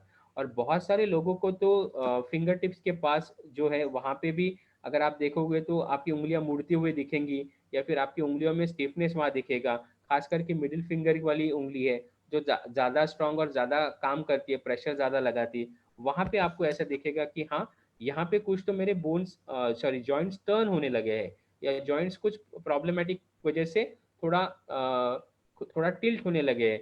तो इस ये भी कुछ साइंस हैं कि और सिम्टम्स है कि जो आपको बताते हैं कि हाँ यहाँ पे कुछ तो ऑस्टियोआर्थराइटिस की एक्टिविटी शुरू हो गई है या संधिवात की एक्टिविटी शुरू हो गई है। मैं चाहूंगा अपने व्यूअर्स को बताना कि जो टेंडन होते हैं बेसिकली वो आपके मसल्स को आपके बोन से जोड़ने का काम करते हैं। तो बेसिकली आपको ये जानना है कि मसल्स को और जो टेंडन का जो मूवमेंट है आप कंटिन्यूसली बनाए रखिए ताकि वो स्टिफनेस ना आए। तो हमारे सर ने ये अच्छी तरह से एक्सप्लेन किया कि कैसे आपको मूवमेंट रखते हुए और कैसे जॉइंट्स को कैसे स्ट्रॉन्ग रखना है। तो आप ये बात जरूर ध्यान में रखिएगा। थैंक यू हाँ सर। जी, हाँ जी, हाँ जी, ये बहुत बहुत इंपॉर्टेंट पॉइंट बताया डॉक्टर सुरेश ने कि टेंडन और मसल का कोऑर्डिनेशन वर्क रहता है। मसल का जो निचला हुआ हिस्सा रहता है जो नीचे जाके बोन के अंदर अटैच होता है या इंसर्ट हो जाता है, उसी में टेंडन्स फॉर्म होते हैं। उसी को मसल के लास्ट वाले कॉर्नर को ये अगर आप देखोगे तो वो टेंडन के हिसाब से एक ज़्यादा स्ट्रॉन्ग जो ये रस्सी रहती है उसके हिसाब से दिखते हैं और उसका कोऑर्डिनेशन वर्क होना बहुत ज़रूरी है ताकि मसल का भी वर्क नॉर्मली हो जाए। कॉजेस है कुछ ऑस्टियोआर्थराइटिस की जो मैंने पहले भी बताए हुए हैं लास्ट लेक्चर में मेरे, कि एज है, अगर एज ज़्यादा है तो डेफिनेटली ऑस्टियोआर्थराइटिस होने के चांसेस बढ़ते हैं। जैसे हम ओल्ड एज की तरफ जाते हैं तो डिजेनरेशन ऑफ द बॉडी भी और सेल्स भी, बोन्स भी, लिगामेंट, मसल, सबका ही डिजेनरेशन होना शुरू हो जाता है। उसकी वजह से ऑस्टियोआर्थराइटिस आने के चांसेस ज़्यादा है। Womens are more prone to get osteoarthritis than men, and it is a twice double chances होते हैं उनको कि उनको ऑस्टियोआर्थराइटिस हो जाए। जैसे कि अगर एक पुरुष है तो 2 स्त्रियों में पाया जाता है कि उनको ऑस्टियोआर्थराइटिस हो सकता है, वो भी हैंड का, क्योंकि उनकी हैंड एक्टिविटी बहुत ज़्यादा रहती है हमारे यहाँ से। उनके जो घर के काम रहते हैं या ऑफिस के काम रहते हैं, अगर उससे कंपेयर किया जाए तो हमारे हैंड एक्टिविटी से ज़्यादा, पुरुषों की हैंड एक्टिविटी से ज़्यादा स्त्रियों की हैंड एक्टिविटी रहती है और उसकी वजह से उनको वहाँ पे थोड़ा संधिवात या ऑस्टियोआर्थराइटिस बढ़ने के चांसेस होते हैं। लेकिन अगर वो हमेशा अपना ख्याल रखे, एक्सरसाइज करे, जो कैल्शियम और बाकी सप्लीमेंट्स है उसकी ज़रूरत जो वो ध्यान से ले, ठीक अच्छा डाइट ले ले, न्यूट्रिशंस ले ले, अपने हार्मोन्स लेवल को अगर वो मैनेज रखती हैं तो डेफिनेटली उनको भी ऑस्टियोआर्थराइटिस लंबे समय तक नहीं होगा। लेकिन हाँ, किसी किसी में जेनेटिक प्रीडिस्पोजिशन की वजह से, हेरिडिटरी की वजह से, घर से आए हुए मम्मी पापा से या दादा दादी नाना नानी के यहाँ से जो हमें कुदरती इससे जो देन मिलती है उनके जीन्स की वजह से, तो उनके वजह से अगर कुछ ऐसा है प्रीडिस्पोजिशन पहले से ही तो ऑस्टियोआर्थराइटिस होने के चांसेस बढ़ते हैं। प्रीवियसली अगर आपको कोई हैंड इंजुरी है तो भी बढ़ती है। डिसलोकेशन जैसे मैंने एल्बो जॉइंट में बताया, अगर वेट आपका ज़्यादा है तो भी डेफिनेटली आपके घुटनों में, हाथों पे, एंकल पे वगैरह, जब आप कोई एक्सरसाइज वगैरह करते हो तो वेट ज़्यादा आता है, तो आपको वेट अपना सही लिमिट में रखना चाहिए। जो मैंने लास्ट टाइम भी बोला है आपको कि 100 माइनस आपकी जो हाइट है उसको कर लीजिए, जो बचेगा उतना आपका वेट रहेगा। जैसे मान लीजिए किसी की हाइट 180 सेंटीमीटर है, उसको माइनस कीजिए 100 से तो 80 आता है, तो 80 kg is a appropriate weight for you, +& -5। तो अगर आप 75 है तो बहुत अच्छा है, और अगर आप 85 हो तो भी अच्छा है, क्योंकि आप वो जोन में हो। सॉरी। हाँ, चेंजेस इन द जीन, जैसे मैंने अभी आपको बताया, हेरिडिटी भी एक कारण है, और जीन पासन होते हैं ऑस्टियोआर्थराइटिस, उसकी वजह से भी हाँ, लोगों में देखा जाता है। और जॉइंट्स की अगर कोई प्रॉब्लम्स हो, जैसे इन्फेक्शन हुआ लिगामेंट से, हाइपरलैक्सिटी जिसको बोलते हैं लिगामेंट की, ओवर यूज ऑफ मसल से, ओवर यूज ऑफ लिगामेंट से, जैसे जिम्नास्टिक वाले प्लेयर से, बहुत सारे एथलीट्स है, उनमें ज़्यादा तो यूज होता है, ओवर यूज भी होता है लिगामेंट्स का। जैसे जेवेलिन थ्रोअर है, उनको शोल्डर जॉइंट में होता है, बॉक्सर्स को उनके हाथ में या एल्बो जॉइंट्स में हो जाता है। तो ऐसे बहुत सारे प्रोफेशनल वर्कर्स भी है, प्रोफेशनल खिलाड़ी भी है, कि जिनको उनके यूज ऑफ जॉइंट की वजह से भी ये ऑस्टियोआर्थराइटिस होने के चांसेस बढ़ते हैं। सिम्टम्स जो हमने पहले बताया, लेकिन हाथ में थोड़े से अलग सिम्टम्स रहते हैं। इसमें आपको ये देखेगा कि बम्प एंड लम्स आपको दिखेंगे। मैं जैसे मैंने नोड्यूल बताए थे आपको एक डायग्राम में, लास्ट वाले डायग्राम में अगर आप देखोगे तो मैं यहाँ पे आपको एक नोड्यूल्स दिखाए, फ्यूजिफॉर्म स्वेलिंग ऑफ जॉइंट्स और हार्बर्डन्स नोड्स करके, यहाँ पे जो हमने यहाँ ये दिखाए हैं आपको, तो वैसे नोड्यूल्स दिखते हैं। तो वो जो है बम्प्स एंड लम्स हमने यहाँ पे बताया आपको कि अगर उसके उसमें भी होते, because of the heart swelling it doesn't go. और अगर आपने यहाँ पे पढ़ा तो भी आपको पता चलेगा, Bouchard's nodes and the middle of the finger, बहुत सारे लोगों को मिडिल फिंगर में साइड में से नोड्यूल्स होते हैं, और हबर्डन्स नोड्यूल होते हैं, कि जिसके वजह से आपको स्टिफनेस एंड ऑफ द जो टिप्स होती है, एंड ऑफ द जो फिंगर के पॉइंटेड ये रहते हैं लास्ट वाले, वहां पे आपको स्टिफनेस ज्यादा लगती है कोई चीज ग्रैब करने में या पकड़ने में। तो हाँ, वहां पे आपको ऑस्टियोआर्थराइटिस की शुरुआत हुई है। ये जो बम्प्स होते हैं उसके अंदर जो स्वेलिंग होता है सेल के अंदर का, वो बाहर आके वहां पर आपको ऐसा लगेगा कि ये गोल हो गया है, या थोड़ा सा स्वेलिंग जैसा यहाँ पे दिखता है। तो that's all are bumps because of cystic fluid, जो सेल के अंदर जो फ्लूइड होता है, जो स्वेलिंग जाना चाहिए, उसके वजह से आपको ये तकलीफ वहाँ पे होती है, और ये सारे साइंस और सिम्टम्स दिखते हैं। क्लिकिंग एंड क्रैकिंग हमने पहले ही बोला है, स्वेलिंग एंड रेडनेस यहाँ पे ज़्यादा दिखती है, खास करके रूमेटॉइड आर्थराइटिस वगैरह अगर प्रॉब्लम्स रहेंगे तो आपके हाथ में स्वेलिंग एंड रेडनेस आपको वहाँ पे ज़्यादा दिखते हैं। यूरिक एसिड का प्रॉब्लम, गाउटी आर्थराइटिस भी रहा तो भी आपको अपर लिम में और लोअर लिम के मीन्स आपके टो में और फिंगर्स में भी स्वेलिंग एंड रेडनेस दिखता है। ऑब्वियसली वीकनेस के वजह से भी आपको पेन एंड मसल वीकनेस के वजह से आपको वहाँ पे रेंज ऑफ मोशन में दिक्कत होती है, लिमिट्स होते हैं आपके मूवमेंट में, और स्टिफनेस बढ़ता है। तो अगर आपकी मसल की पावर, मसल की ताकत भी बना के रखेंगे तो आपको तकलीफ नहीं होगी, और आपको ऑस्टियोआर्थराइटिस से सहूलियत मिल सकती है, या दूर आप उसको प्रिवेंट कर सकते हो उसको। Physical changes, yes definitely. हमें एक और सिम्टम्स है कि अगर आप में, जैसे लेडीज में वगैरह फिजिकल चेंजेस होते हैं छोटी बचपन से लेके प्रेगनेंसी तक, उस टाइम पे भी अगर आपको कार्टिलेज का कोई प्रॉब्लम हो गया है, और लैक्सिटी की वजह से अगर कार्टिलेज टूट जाता है या ब्रेकेज हो जाता है, तो उसकी वजह से भी आपके जॉइंट्स के शेप्स एंड साइंस चेंज हो जाते हैं, और उसके वजह से भी आपको आगे जाके ऑस्टियोआर्थराइटिस होने की शिकायत हो सकती है, या होने के चांसेस बढ़ते हैं। डायग्नोसिस कैसे करते हैं, मैंने लास्ट टाइम भी बताया कि जो पेशेंट आप हमारे पास डॉक्टर के पास आते हो, फिजियोथेरेपिस्ट के पास आते हो, या किसी भी मेडिकल पर्सन के पास जाते हो, और आप जो हमें हिस्ट्री बताते हो, या जो भी डिस्क्रिप्शन या इंटरव्यू में आप हमें जो आपको दिक्कत आ रही है वो बताते हो, उससे हम डायग्नोसिस करते हैं। आपका पेन कहाँ पे, जहाँ पे लोकेशन है आपका पेन का, जैसे कि आपका पेन शोल्डर में है, नी में है, एल्बो में है, रिस्ट में है, हिप में है, स्पाइन में है, बैक में है, एंकल जॉइंट में, वो जैसे आप हमें बताते हो, वैसे हमें डायग्नोज करने में भी आसानी हो जाती है। फिर हम फिजिकल एग्जामिनेशन हमारी तरफ से करते कि टेस्ट करते आपके कोई कोई, उसके वजह से हमें पता चलता है। इंपॉर्टेंट टूल है हमें ऑस्टियोआर्थराइटिस देखने के लिए x ray, MRI and CT scan. इसमें भी हमें पता चलता है कि हाँ, आपके ऑस्टियोआर्थराइटिस का स्टेजेस कैसे, जैसे मैंने स्टेजेस भी बताए थे पहले कि ये स्टेज वाइज है, स्टेज 1, स्टेज 2, स्टेज 3, स्टेज 4 में। तो अगर आपके स्टेज कौन सी, ये अगर ज़्यादा ही प्रॉब्लम है, बहुत पुरानी बीमारी हो गई है, और उसके वजह से अगर आप आ रहे हो, तो आपके stages definitely second, third, fourth में होती है। आप अर्ली स्टेज में आए तो ये इनिशियल स्टेज रहता है, या स्टेज 1 रहता है, या स्टेज 2 रहता है, तो आपको डायग्नोज करने भी आसानी हो जाती है, और आपको ट्रीटमेंट लेने में या ट्रीटमेंट करवाने में भी आसानी होती है। तो इसलिए जितना जल्दी आप इसको डॉक्टर को मिलेंगे तो ये पकड़ में भी जल्दी आ जाता है। कुछ ब्लड टेस्ट डेफिनेटली इसमें करने पड़ते हैं कि जैसे रूमेटॉइड आर्थराइटिस के लिए आरए फैक्टर होता है, वैसे ही ऑस्टियोआर्थराइटिस के लिए भी अलग अलग टेस्ट रहती है। ब्लड की टेस्ट में हमें पता चलता है कि हाँ ये पेशेंट इस वजह से यहाँ पे माल नरिशमेंट या डेफिशिएंसी, माल नरिशमेंट नहीं, माफ़ कीजिए, डेफिशिएंसी वजह से यहाँ पे कैल्शियम की कमी है, या यहाँ पे विटामिन D3 की कमी है, यहाँ पे बोन मिनरल डेंसिटी की कमी है। और कुछ ऐसे टेस्ट होते हैं कि जिससे हमें पता चलता है कि हाँ ये most of the patient osteoarthritis की तरफ बढ़ रहा है, या रूमेटॉइड आर्थराइटिस की तरफ बढ़ रहा है, या और किसी टाइप की आर्थ्रोपैथी रहती है जो आर्थराइटिस की टेस्ट होती है, उसके वजह से वहाँ पे इसका ज़्यादा नोटेशन होता है। तो हम ये उसमें एग्जामिनेशन में, ब्लड एग्जामिनेशन में जान जाते हैं कि हाँ ये पेशेंट को ये दिक्कत या ये हो सकता है। तो ये भी एक डायग्नोसिस करने का अच्छा तरीका है।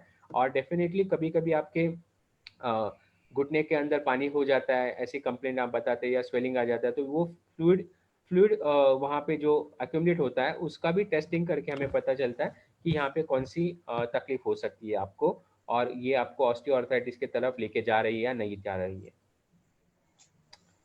ट्रीटमेंट, होम ट्रीटमेंट में ज़्यादा तो लास्ट टाइम आपसे डिस्कस किया था कि आपको क्या मेडिकल ट्रीटमेंट है या फिर कौन सी ट्रीटमेंट अवेलेबल है ऑस्टियोआर्थराइटिस के लिए, क्योंकि वो जनरलाइज ट्रीटमेंट थी। लेकिन मैं आज बोलूँगा आपके लिए कि होम ट्रीटमेंट क्या है। तो ये तो पहले तो एक तो कॉमन वेज है, पहले तो आपको एक्टिविटी जो आप करते हो जिसके वजह से आपको दिक्कत आती है, जिसकी वजह से आपके सिम्टम्स एग्रीवेट होते हैं, प्रॉब्लम्स बढ़ती है, वो कम करने के लिए वो एक्टिविटी आपको कम करनी है। जैसे कि शोल्डर जॉइंट में अगर आपको प्रॉब्लम है तो जो इंटेंस, ज़्यादा हाई इंटेंसिटी से या ज़्यादा फोर्स से जो आप शोल्डर एक्टिविटीज करते हो, जैसे such a heavy weight lifting करना, ओके, जंपिंग करना, स्क्वाटिंग करना, may need to be avoided, वो उसको आपको अवॉइड करना है, क्योंकि उसके वजह से आपकी तकलीफ बढ़ रही है, क्योंकि आपको वहाँ पे जो आपके बोन्स है उसके ऊपर स्ट्रेस, उसके ऊपर ओवर यूज, वहाँ पे फ्रिक्शंस ज़्यादा हो रहे हैं, और उसके वजह से दबाव आने की वजह से आपके जो स्ट्रक्चर्स है वो डैमेज होने लग रहे हैं। तो उसके वजह से आपको वहाँ पे थोड़ा एक्टिविटी को मॉडिफाइड करना चाहिए, या आपके एक्टिविटी को थोड़ा सा लिमिटेड रखना चाहिए, जिसकी वजह से आपका स्ट्रेस लेवल जो जॉइंट के ऊपर है, दबाव जो जॉइंट के ऊपर है वो कम आए, आपके जॉइंट ज़्यादा रिलैक्स हो जाए, और आपको आगे जाके एक्सरसाइज करने में ईजीनेस हो जाए, और आपको एक्सरसाइज से ज़्यादा फायदा हो जाए।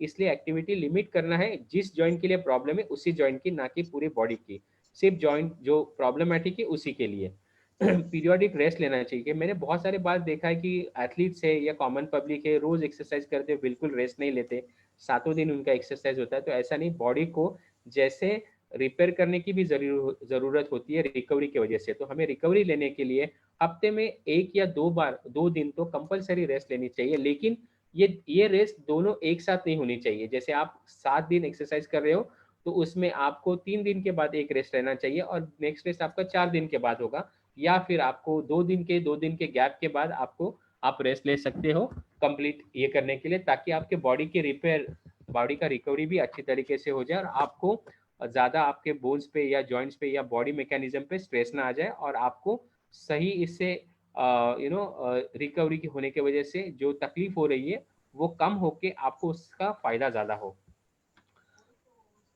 बहुत सारे लोग मुझे पूछते हैं मेरे क्लिनिकल प्रैक्टिस में भी, और हम लोग जब ऑन द टूर रहते तब प्लेयर्स भी हमें पूछते कि सर गर्म पानी से सेकना चाहिए या ठंडे पानी से उसको सेकना चाहिए। तो ये डिपेंड होता है हर इंडिविजुअल टू इंडिविजुअल।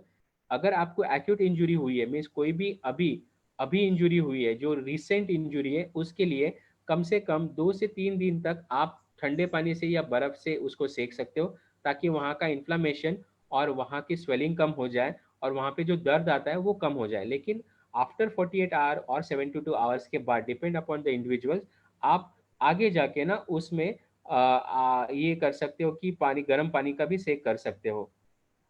सॉरी, माफ़ कीजिए, ये बीच बीच में कुछ लोग एडमिट करना पड़ रहा है, इसलिए ये स्क्रीन हिल रही है।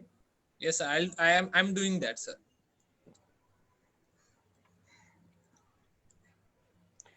हाँ, तो उसमें भी हमें करना चाहिए। कितना करना चाहिए? तो अगर आप ठंडी कोई चीज़ लगा रहे हो तो 10 से 15 मिनट या 15 से 20 मिनट ही करनी चाहिए, उससे ज़्यादा नहीं चाहिए। और गर्म चीज़ अगर कोई लगा रहे हैं तो वो 10 से 20 मिनट या ज़्यादा से ज़्यादा आधा घंटा, डिपेंड अपॉन आपकी बॉडी टॉलरेंस क्या है। क्योंकि यहाँ पे जिनके सेंसेशन कम है, डायबिटिक है, ओल्ड एज पर्सन है, उनको बर्न होने के चांसेस ज़्यादा रहते हैं। एक बार गर्म पानी से बर्न हुआ हुआ पता चलता है, लेकिन ठंडे पानी से जो या बर्फ से जो करते हैं उसे हमें पता नहीं चलता है कि इससे कुछ जला है, उसको फ्रॉस्ट बाइट बोलते हैं। वो जॉइंट के ऊपर नहीं जलता, वो जॉइंट के अंदर जलता है। इसके लिए अगर आप किसी भी इससे ठंडे पानी से या ठंडे बर्फ से सिकाई कर रहे हो तो वो 10 से 15 मिनट के लिए, अगर बहुत ज़्यादा रेडनेस वहाँ पे दिख रहा है तो आप इमीडिएटली उसको स्टॉप करना है, आपको रोकना है।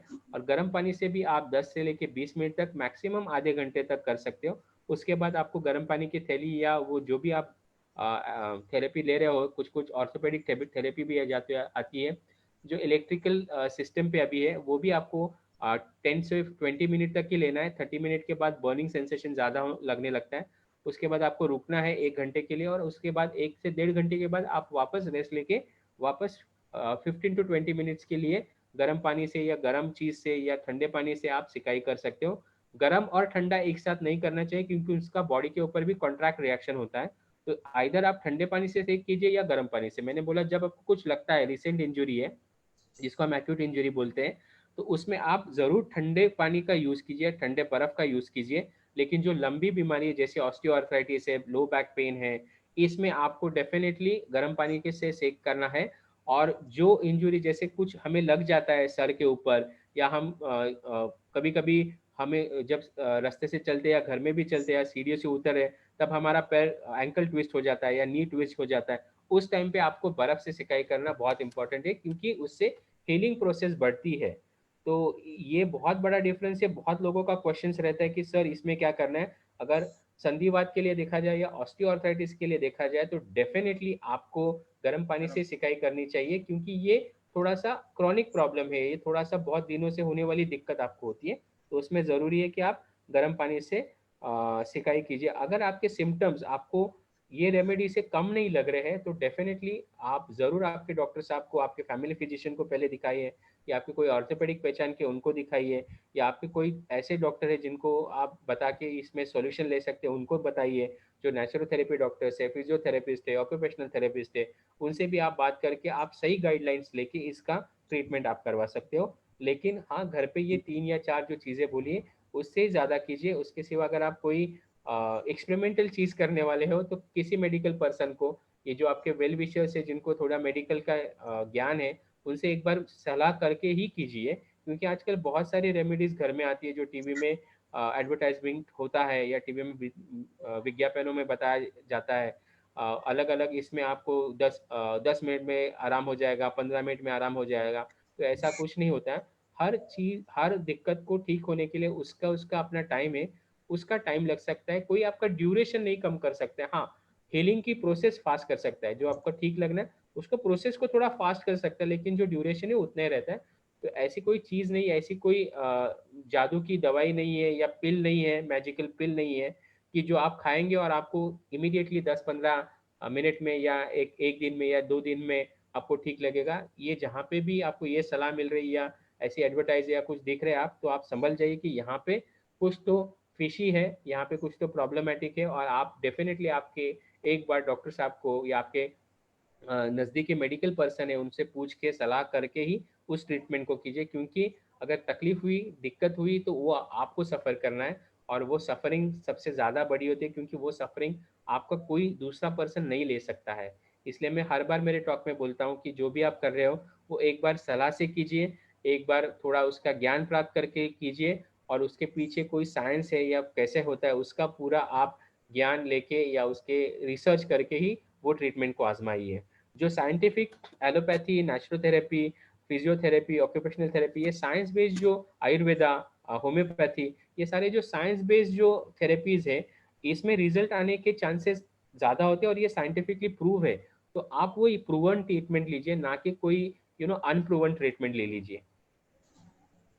Exactly right sir.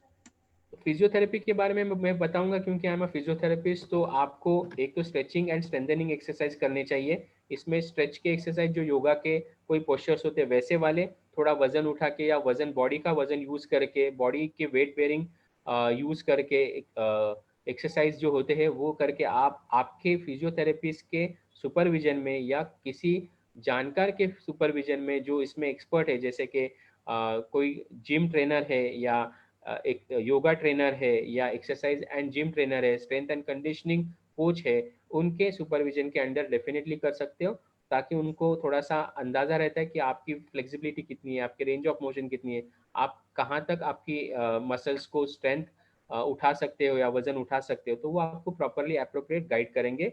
Physical therapist जो रहते हैं, जो फिजियोथेरेपिस्ट रहते हैं, वो आपको एक्सरसाइज प्रोग्राम्स भी देते हैं, जो आप सुपरविजन के अंडर उनके साथ या आपके ट्रेनर के साथ, या घर में कोई अगर ऐसा है बंदा है जो आपको ऑब्जर्व करे कि आप सही कर रहे हो कि नहीं, उनके सामने या आईने के सामने, सबसे इम्पोर्टेंट आईने के सामने, जहाँ पे हम देख सकते हैं हम सही कर रहे कि नहीं, तो हम कर सकते हैं। हम डेफिनेटली कोशिश करते हैं कि आपको ऐसा एक्सरसाइज प्रोग्राम सिखा दे जिसकी वजह से आप ही इंडिपेंडेंट हो कि वो कर सके, ना कि आप किसी के ऊपर डिपेंडेंट हो। और एक बार आपने वो करना हमारे सुपरविजन में सीख लिया, उसके बाद आप इंडिपेंडेंटली होम प्रोग्राम पे घर पे आप कर सकते हो। कोई एग्रेसिव या एडवांस थेरेपी, फिजिकल थेरेपी करनी है, वो फिजियोथेरेपी, स्किलफुल फिजियोथेरेपिस्ट के पास जाके ही करवाइए, क्योंकि इसमें बहुत सारी आज ट्रीटमेंट आई है, मैनिपुलेशन है, मोबिलाइजेशन है, कायरोप्रैक्टिक जैसे ट्रीटमेंट है, जो स्किलफुल फिजियोथेरेपिस्ट या पर्सन से ही करनी चाहिए। अदरवाइज आपको उसकी तकलीफ हो सकती है या उसमें कोई दिक्कत आ सकती है आगे जाके आपको। और आप जो प्रोसेस फिजियोथेरेपी से कर रहे हैं उसको स्टेप बाय स्टेप ही आगे जाके धीरे धीरे उसके एडवांस लेवल पे आप जैसे ए लेवल से लेके बी लेवल तक, सी लेवल पे, लेवल 1, लेवल 2 और लेवल 3 की एक्सरसाइज होते हैं, उसको सही तरीके से कीजिए। लेवल 1 से डायरेक्टली लेवल 3 करने मत जाइए, ताकि आपको कोई प्रॉब्लम ना हो जाए। एंड ये सारे करते हुए आपके लिमिटेशन का, बॉडी के लिमिटेशन का, इंडिविजुअल लिमिटेशन का भी ध्यान रखें। जैसे किसी की ताकत अच्छी होती है, किसी का स्टेमिना अच्छा होता है, तो उसके हिसाब से ही आपको ये एक्सरसाइज करनी है। किसी की स्ट्रेचिंग अच्छी होती है, तो उनके हिसाब से आपको ये एक्सरसाइज स्लोली प्रोग्रेस करना है। आपकी स्टेमिना और स्ट्रेंथ ज़्यादा है, इसलिए एकदम से आप 100 किलो मत उठाइए, 50 किलो मत उठाइए, नहीं तो दिक्कत आपको ही मसल स्ट्रेन, मसल पुल या कोई कार्डियक प्रॉब्लम, ऐसी सारी चीज़ें आपको हो सकती है। तो एक बार आपके एक्सपर्ट फिजियोथेरेपिस्ट या योगा थेरेपिस्ट, नेचुरल थेरेपिस्ट है उनसे, या फिर स्ट्रेंथ एंड कंडीशनिंग पर्सन है उनसे, जिम ट्रेनर है उनसे एक बार पूछ के आप ये एक्सरसाइज ऑस्टियोआर्थराइटिस के लिए ज़रूर कीजिए। मैंने लास्ट टाइम भी बताया था कि वेट बेरिंग एक्सरसाइजेज का इम्पैक्ट कैसे ऑस्टियोआर्थराइटिस पे, क्योंकि नॉर्मल वेट जितना रहेगा आपके रिकमेंड हाइट पे, उतना आपके जो जॉइंट्स है उसके ऊपर आपको प्रेशर कम आएगा, स्ट्रेस कम आएगा, दबाव कम आएगा, और उसकी वजह से आप जो कर रहे हैं एक्सरसाइज उसमें आपको आसानी लगेगी और आपको कोई तकलीफ नहीं होगी। तो ये सारे जो वेट बेरिंग के पहले भी हमने डिस्कशन किया है कि कौन से एक्सरसाइज करने चाहिए, कौन से एक्सरसाइज नहीं करने चाहिए। मैंने कुछ एक्सरसाइज आपको दिखाई भी थी। तो ये सारे एक्सरसाइज हैंड अपर लिम्ब के जो ऑस्टियोआर्थराइटिस में, इसमें थोड़े चेंज हो जाते हैं, तो उसमें वो एक्सरसाइज आप डेफिनेटली आपके फिजियोथेरेपिस्ट से मिलके या डॉक्टर साहब से मिलके या आपके जिम ट्रेनर से या स्ट्रेंथ एंड कंडीशन ट्रेनर से या नेचुरोपैथी डॉक्टर से मिलके इसकी मालूमात कीजिए और ये एक्सरसाइज करने के लिए शुरुआत कीजिए। इसमें बहुत सारे एक्सरसाइज योगा के भी है, तो आप इजीली योगा की एक्सरसाइज कर सकते हो, और इसमें छोटे छोटे वेट्स लेके आप उसमें प्रोग्रेस भी कर सकते हैं, जैसे बाइसेप कर्ल्स है, ट्राइसेप कर्ल्स है, शोल्डर रोटेशन है, shoulder internal rotation, external rotation से, ये सारे एक्सरसाइज आप आपके शोल्डर के लिए, आपके एल्बो के लिए फ्लेक्शन एक्सटेंशन बाइसेप ट्राइसेप से कर सकते हैं। देन आपके रिस्ट जॉइंट के लिए एक्सरसाइज, आपके फिंगर्स के लिए एक्सरसाइजेस, ये सारे एक्सरसाइज कर सकते हैं, और उसके वजह से आपकी जो फ्लेक्सिबिलिटी, रेंज ऑफ मोशन है और ऑस्टियोआर्थराइटिस होने की जो चांसेस है वो कम होने में आपको मदद होगी। और डेफिनेटली जो एक्टिविटीज़ आपको अवॉइड करने जिससे आपसे पेन बढ़ता है, वो आपको अवॉइड करके लिमिटेड रेंज में कहीं करनी है। Exactly right, sir. So that's the end of our session for today. We are just, आज हमने सिर्फ हमारे अपर लिम्ब के बारे में देखे, क्योंकि हमें टाइम से भी थोड़ा सा रखना है, क्योंकि हमें क्वेश्चन आंसर सेशंस भी लेने पड़ते हैं, और ये सारे जॉइंट्स बहुत इंपॉर्टेंट हैं, और हमें आपको कोई पे भी कंफ्यूजन नहीं देना है कि अपर लिम्ब और लोअर लिम्ब में क्या होता है। तो हम स्पाइन के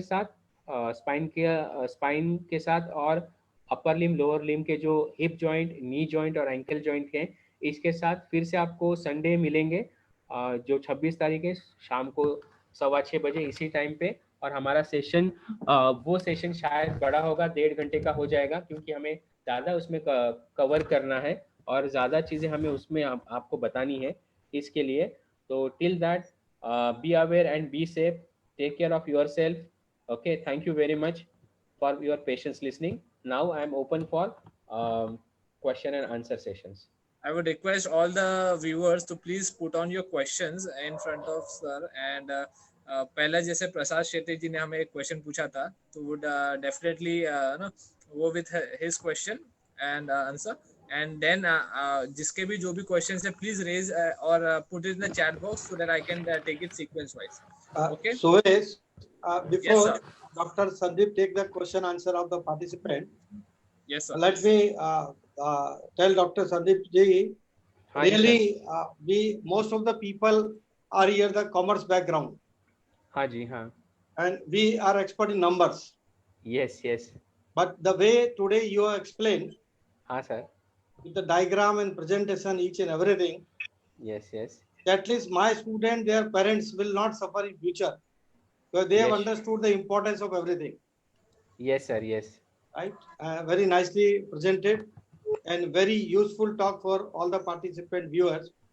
And I will request even all my participants that they should inform to their parents also, because everybody, even not you said about 40, 45, but now after 25, 26, even the 20 years, student, they feel कि मेरे को ये problem है, ये problem है, because they don't eat proper nutrients, proteins, calcium is not there. So Yes. listen Yes. to you, people like experts like you. So they convey the message to their friend circle and their parents also to take the advantage of raise their question, answer, whatever they have with you. So at least we, on behalf of Upaka Naturopathy, under your guidance, we Yes, can sir. solve some of the issue of the people as our social cause. So once again, thank you, Sandeep, very well. Thank you very much. Proceed. Thank you, sir. I am trying my best to keep it simple as it. हम ये जब preparation करने से पहले भी doctor सुयश और मैं हमारी टीम इसके ऊपर डिस्कशन करते हैं और कोशिश करते हैं कि हमारी जो हिंदी लैंग्वेज है उसमें आपको समझा सके. थोड़ा होता है इंग्लिश और साइंटिफिक टर्म का यूज, लेकिन उसके लिए परफेक्टली आप सुबह से भी बेटर हिंदी में कवर कर रहे हो. Oh, thank you very much. Thank you very much. Thank you very much, sir. So I'm just saying thanks for your patience. लेकिन अगर कहीं गलती होती है तो हमें भी माफ़ कीजिए, और हमें गलती सुधारने के लिए आपका फीडबैक ज़रूरी है. तो आप हमें फीडबैक भी देते रहिए. हमारे टीम के टीम का जो ईमेल एड्रेस है वहाँ पे अगर आप आपका फीडबैक देंगे तो हमें बहुत अच्छा लगेगा, और हम इसमें ज़्यादा और आपसे ईजी लैंग्वेज में कैसे बात कर सकते हैं और इम्प्रूवमेंट कैसे ला सकते हैं नेक्स्ट सेशन में, इसके लिए कोशिश करते रहेंगे. Thank you very much. Sandeep ji, हमारे चार्टर्ड अकाउंटेंट की जो मिस्टेक्स, गलतियां होती है वो 8 साल तक कोई भी पता लगा सकता है, बाकी डॉक्टर की कभी कोई मिस्टेक पता नहीं लगा सकता. हाँ हाँ, ये बात सही है सर, ये बात सही है. हाँ. Over to the participants. Suyash ji, एक सेकंड दीजिए. कोई हमारे दरवाजे पे just give me 1 second. I'll just come back. ठीक है. Till then, Suvaj, you can consider. Yes. I will. जैसे मैं एक्सप्लेन करना चाहता हूँ, मैं जनरली टारगेट करना चाहता हूँ उन स्टूडेंट्स को एंड जो भी यंग एज में है और टिल 40 एज है. जनरली हमने देखा है स्टार्टिंग से ही अगर आपको कुछ भी इशू हो जाता है, जैसे कि हम बचपन से बात कर रहा हूँ, आजकल हमने देखा है कि ज्यादातर अगर आपको छोटी सी भी प्रॉब्लम होती है तो you go and you eat pain killers, या फिर आप कुछ भी एक प्रॉब्लम हो जाती है तो आप जाके तुरंत पेन किलर ले लेते हो या मसल रिलैक्सेंट ले लेते हो. मेरा एक पेशेंट है, उन्होंने पेन किलर और मसल रिलैक्सेंट खा के अपने बॉडी को डिप्रेशन में लेके चले गए. वो आप सोचोगे कि आप पेन किलर खा के डिप्रेशन में कैसे चले गए. दैट इज बिकॉज आपके जो बॉडी का जो कनेक्शन होता है that is directly with your mind. You are controlling your body with your mind, and आपका बॉडी जो वीक हो जाता है it stops to respond, and आप डरने लग जाते हो, धीरे धीरे एंग्जाइटी आ जाती है.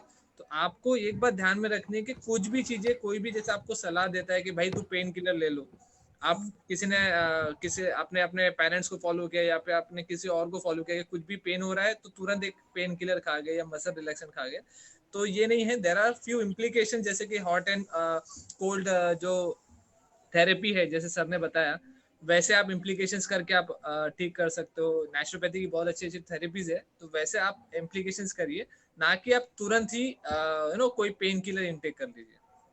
So over to Dr. Sandeep sir, he is present. Yes And yes, sorry for the interruption. yeah, Prasad ji, आपका सवाल था, आप फिर से एक बार पूछेंगे तो मैं आपको एक्सप्लेन कर सकता हूँ। Yes, sir. Yes, sir. First of all, sir, thank you for the lovely session. Thank you very आज मच। तक लाइक आई एम 36 हूँ, बहुत सालों से क्रिकेट खेलता हूँ, बट जैसे सुरेश जी ने बोला, कोई भी इंजरी अगर होती थी ना, हाँ तो हाँ, बस निग्लेक्ट करके थोड़ा रेस्ट लेके कैरी ऑन करते, बिकॉज कभी कोई नॉलेज नहीं था या फिजियो को कैसे हैंडल करना है, कोई नॉलेज नहीं था। तो राइट अभी राइट, लाइक रिसेंट 5-6 ईयर्स हम लोग कॉन्शियस हो चुके हैं कि फिटनेस, स्ट्रेचिंग ये सब भी जरूरी है। बहुत तो ज़रूरी है, जैसे बहुत सर मैंने ज़रूरी। बताया था sir, while playing cricket turf पे हम्म, डाइव मारी थी मैंने, तो ये जो राइट शोल्डर है मेरा, आई फेल्ट कि वो डिसलोकेट हो गया था, और जब मैं खड़ा हुआ तो अपनी जगह पे आ गया, बट एक हाँ। वीक तक वो पेन मेरे हेलो पास था। तो हेलो सर, बीच में और इंटरनेट की वजह से, थोड़ा इंटरनेट की वजह से ये हुआ था। आप फिर से एक बार ओके, रिपीट करेंगे? हाँ तो सर आप स्ट्रेच हुआ खेलते था आप? वक्त, हाँ। हाँ, तो खड़े होने के बाद वो फिर से मुझे लगा कि लोकेट हो चुका है जगह पर, हम्म, और 7 डेज तक वो पेन मुझे था। हाँ हाँ, और recently 4 months back, 5-6 month back वापस क्रिकेट खेलते वक्त एक स्ट्रेट शॉट जब मैंने खेला, हम्म, तो ये लेवल तक शोल्डर, हेड लेवल तक शोल्डर लिफ्ट हुआ था मेरा। हाँ जी, तभी सिमिलर डिसलोकेट वाला पेन हुआ मुझे, हाँ हाँ, वैसे ही पेन हुआ कि नीचे लेने के बाद हाथ लगा कि वापस लोकेट हो गया। उस दिन ओके। से लाइक अगले 7-8 दिन में पेन तो चला गया, बट डर हम्म, मुझे यही है कि वापस जब मैं खेलने स्टार्ट करूंगा सीजन के स्टार्ट होने के बाद, तो हाँ वो हाँ। पेन वापस ना आ जाए, या वो इंजरी। 90% को आपको इंजरी नहीं वापस नहीं आएगी, क्योंकि ये रीलोकेट हुआ है। रीलोकेट, डिसलोकेट होके रीलोकेट हुआ है, तो हम लोग इसको बोलते हैं कि सबलक्सेशन से रीलोकेशन भी हो गया है। तो मोस्टली तो ऐसा बाहर नहीं आता है, लेकिन हाँ, आपको पेन थोड़ा आ सकता है, क्योंकि अभी वहाँ पे इंजरी है और वो मसल वीक है आपके। क्योंकि हमारे शोल्डर जॉइंट जो है, अगर आप देखोगे शोल्डर जॉइंट है, उसके नीचे साइड ना बहुत छोटा स्लिंग रहता है। जहाँ पे शोल्डर ऐसा फिक्स होता है, वहाँ पे आपको स्लिंग रहता है। वो स्लिंग और स्ट्रेच होता है, और उसको फिर से नॉर्मल होने के लिए 3 to 6 मंथ लगते हैं।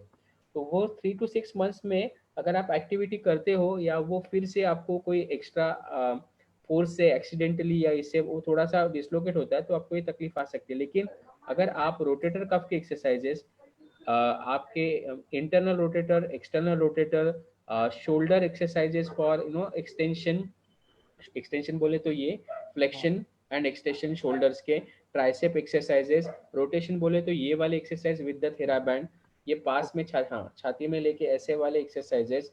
ओके, ये अगर एक्सरसाइजेस आप करते हो regularly 2-3 months to 6 months, definitely आपकी स्ट्रेंथ जो प्रीवियसली थी उतनी ही नॉर्मल होने की चांसेस बढ़ते हैं।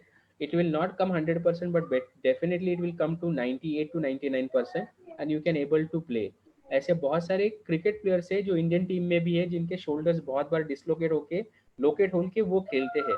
तो आप में भी वही है, सिर्फ आपको आपके एज के हिसाब से थोड़ा एक्सरसाइज करना चाहिए। पहले एक्सरसाइज छोटे वेट से, लेस वेट से कीजिए, और आगे जैसे जैसे आपको लगेगा कि my shoulder is now becoming stronger and stronger, then you can increase. जैसे 5 पाउंड से शुरू किया, फिर आप 10 पाउंड से, फिर 15, फिर 20, फिर 25, फिर 30, 35, 40, 50 तक जा सकते हैं। इतने तक आप जा सकते हैं। और उसमें थेराबैंड्स भी होते हैं, थेराबैंड से कर सकते हैं। अगर अदर लूप बैंड भी होते हैं, उनसे भी कर सकते हैं। थेरा ट्यूब्स होते हैं, उनसे भी कर सकते हैं। फ्री वेट्स होते हैं, उनसे भी कर सकते हैं। जिम में कुछ वेट्स रहते हैं, उनसे भी कर सकते हैं। सिर्फ ध्यान रखिए कि आपका शोल्डर ये पोजिशन में ज़्यादा नहीं जाए। इसमें एक्सटर्नल रोटेशन बोलते हैं, इसमें बाहर आ सकता है, या जब आप ऐसे करते तो कोई ऐसा मोड़ ना ले पीछे। मजाक हाँ जी, मजाक में वैसे दोस्त होता वगैरह, था, हाँ। हाँ, मजाक मजाक में बहुत बार दोस्त लोग वगैरह भी करते हैं, और उसके वजह से भी होते हैं। इसमें अभी फिलहाल कोई ऑपरेशन वगैरह की इसमें आप जाइए मत। आपको एक्सरसाइज से, और कुछ ऐसी दवाई है जो हीलिंग बढ़ाती है, उस हीलिंग की दवाई से वो अंदर के प्रॉब्लम आपके सॉल्व हो जाएंगे, and no need to do any other further investigation also.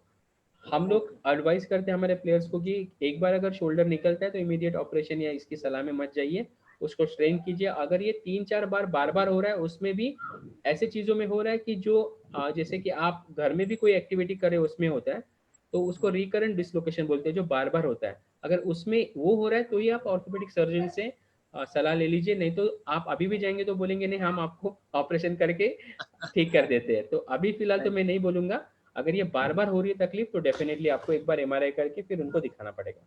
तो सूर्य नमस्कार मैं डेली मारता हूँ, डेली हाँ, सूर्य हाँ, परफॉर्म, हाँ, तो वो ठीक है हाँ। उसके लिए? सूर्य नमस्कार में कोई प्रॉब्लम नहीं, क्योंकि सूर्य नमस्कार में आपके हाथ ऐसे रहते हैं और हाँ, ज्यादातर से ज्यादा आप ऐसे आते हो, इसमें कोई ये मूवमेंट नहीं है। देखिए नहीं, ये मूवमेंट नहीं है, दिख रही है आपको Prasad ji? Right, yes sir, yes sir. Suresh ji मुझे आप पूरे स्क्रीन पे ले सकते हो क्या? वन मैंने लिया है सर आपको, मेरे पूरे हाँ, स्क्रीन हाँ, पे सर आप आप ही फुल दिए। स्क्रीन पे ही है। ठीक है। तो ये जो मूवमेंट होती है ना वो नहीं होनी चाहिए, और ये वाली मूवमेंट नहीं होनी चाहिए, बस इसमें निकल जाएगा। आप वॉल पुशअप करो, आप ये करो, इवन आप आपके बच्चे को उठा के भी पुशअप करते हो तो भी निकलेगा नहीं। वो सिर्फ अगर ये सॉकेट के बाहर आने वाली एक्सरसाइज हुई तो ही वो निकलेगा, अदरवाइज नहीं निकलेगा। और हमारे कॉमन पीपल में निकलने के चांसेस शोल्डर के बहुत कम रहते हैं, जो एथलीट्स है उनमें ज्यादा रहते हैं, क्योंकि वो एक्स्ट्राऑर्डिनरी लेवल तक काम करना कोशिश करते हैं कि वो highest reach of range of motion पे जाइए। तो आप बिना टेंशन ये कीजिए, हो जाएगा, ये छोटा प्रॉब्लम है, चिंता मत कीजिए। अगर आपको कुछ और ज्यादा कंसल्ट करना है तो आपकी हिस्ट्री, आपके जो कुछ उस टाइम पे एक्सरे वगैरह कुछ किया होगा तो उससे देखिए हम लोग डिस्कस बाद में पर्सनल 1-to-1 कर सकते हैं। ओके, बहुत बेटर होगा। Thank you so yes much. Yes, sure sure. Sir Yes, would like to put next question. हाँ, हमारी एक ट्रेनर है, हाँ जी, she is a Zumba instructor as well, and उन्होंने कोर्सेज भी बहुत किए हैं। तो हाँ, उनके very good। जनरली उनके जो पेशेंट्स हैं वो क्वेश्चन करते हैं कि मतलब दे हैव सीडेंटरी लाइफ, तो उनका जो ये शोल्डर है वो हंच है, तो वो जानना चाहते थे कौन सी ऐसी एक्सरसाइज है जिससे उनका जो बैक जो पोर्शन है वो आर्च हो जाए, वो हंच रहते हैं तो वो थोड़ा आर्च कैसे हो जाए। ये क्वेश्चन किसका है? Geeta she is here? Geeta Geeta ji का, गीता पूर्तिया जी। गीता जी है यहाँ पे? Geeta ji she is live but video on नहीं है, उनका इंटरनेट कनेक्टिविटी लो है उनका। Okay, no problem. Geeta ji अगर आप मुझे सुन रहे थे, इसके लिए बहुत सारे एक्सरसाइजेस है। आप जुम्बा एक्सरसाइज लेने से पहले अगर आप प्री स्क्रीन करते हो, पोस्चरल स्क्रीनिंग करते हो, तो उसमें आपको पता चल जाएगा। इसमें कुछ चेयर के साथ बहुत सिंपल एक्सरसाइज है जिसको आपको चेयर पे हाथ रख के थोड़ा सा बस आपको झुक के उसके लेवल में स्पाइन को ये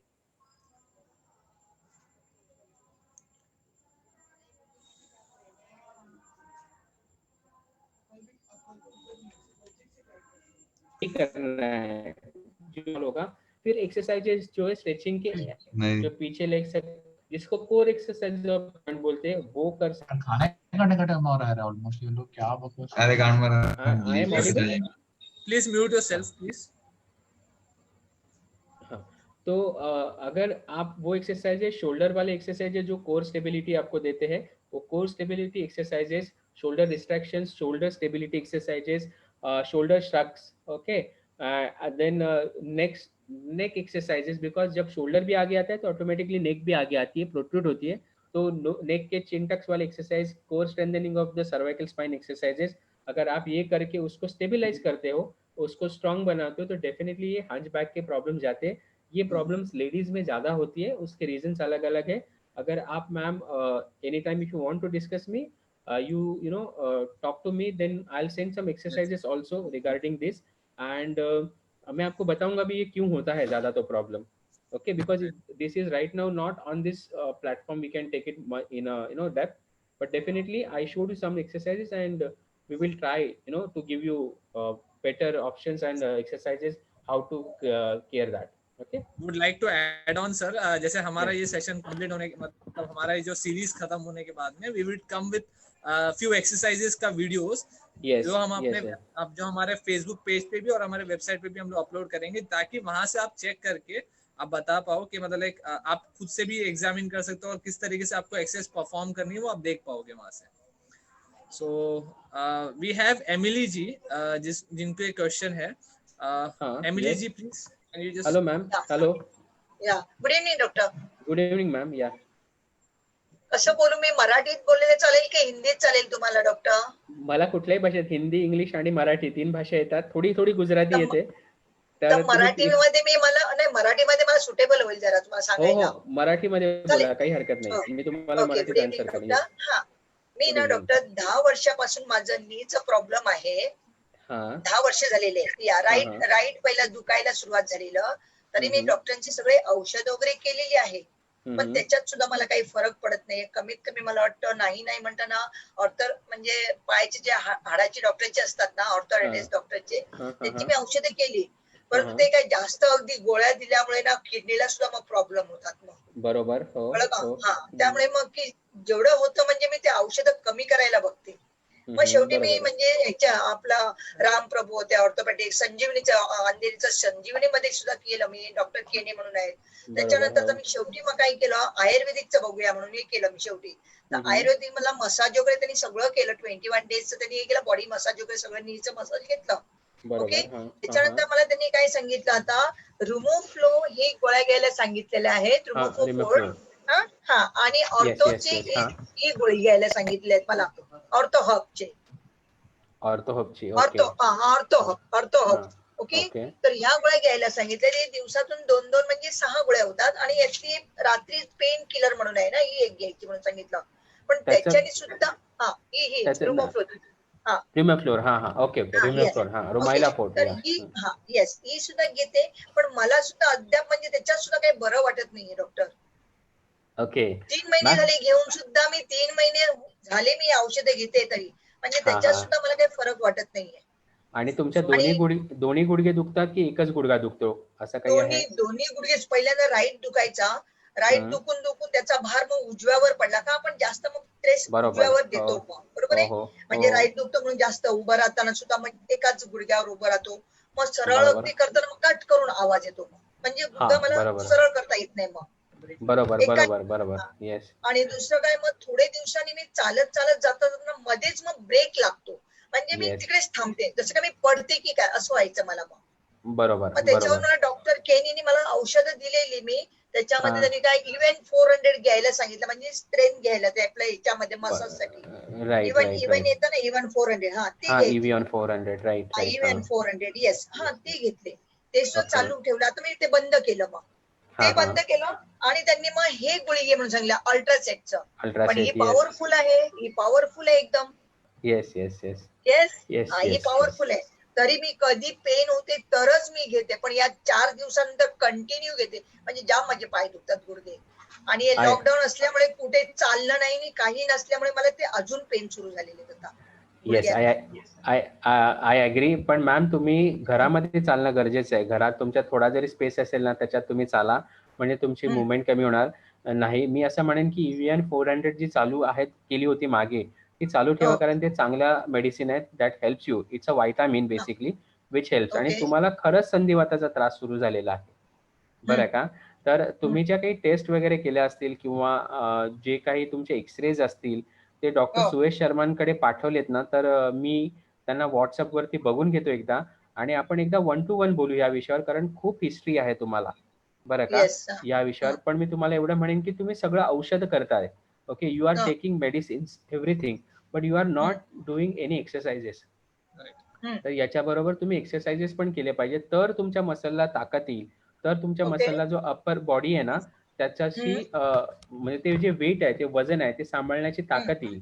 ते सांभाळण्याची ताकद आल्यानंतर मग तुम्हाला याचा खूप फायदा होईल की हा, माझी गुडघेदुखी आता कमी झाली आहे किंवा कमी झाली. लगेच इमिडिएटली नाही येणार एक्सरसाइजने सुद्धा, त्याला 6-7 महिने डेफिनेटली लागतील आणि मग ते कमी येईल. वजन कमी झालं तर अजून लोड कमी होतो नीवरचा, त्यामुळे चांगलं होईल. पण तुम्ही एक्सरसाइज केली की तुम्ही चालायला जास्त लागाल, चालायला जास्त लागला की तुमचं आपोआप वजन कमी व्हायला लागेल. आणि तुमच्या एज मध्ये वजन कमी न होण्याची पण कारण असतात, ती आपल्याला काही टेस्ट मध्ये लक्षात येतील की कशामुळे वजन कमी पण होत नाहीये. तर त्याप्रमाणे आपण ती ट्रीटमेंट आपण करू शकतो. आता ज्या तुम्हाला औषधं दिलेली आहेत ती सगळी बरोबर आहेत, फक्त मी ती तुम्हाला जी अल्ट्रासेट जर खूप लागत नसेल तर तुम्ही अर्धी घेत जा, ओके. किंवा त्याच गोळीची ना अल्ट्रासेट सेमी नावाने एक औषध येतं, अल्ट्रासेट सेमी हाफ, म्हणजे त्या गोळीला हाफ करावे लागत नाही, तर ती तुम्ही डायरेक्ट घेऊ शकता. ती चांगली गोळी आहे, तिचा साईड इफेक्ट नाहीये एवढा, ओके.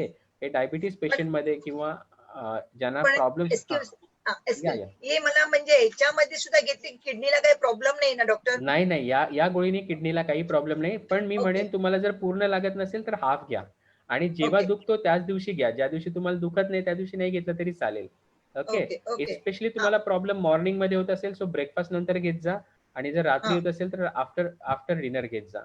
रुमाइलाफोर्ट चांगली गोळी आहे, आयुर्वेदिक मेडिसिन आहे, that helps you to maintain your cartilage, EVN also. तुमचे काही रिपोर्ट्स आल्यानंतर जर काही गरज असेल कॅल्शियम, व्हिटॅमिन D3, BMD ची, तर डेफिनेटली मी डॉक्टर सुवेश शर्मांशी बोलून तुम्हाला ते कन्वे करायला सांगेन. ओके, कारण this will take lot of time to explain you also. आम्ही काही एक्सरसाइज पण पाठवू. Hello MLA ma'am, we will send you some exercise. आम्ही तुम्हाला काही एक्सरसाइज पण पाठवू, ते तुम्ही करत राहा. That will beneficial for you.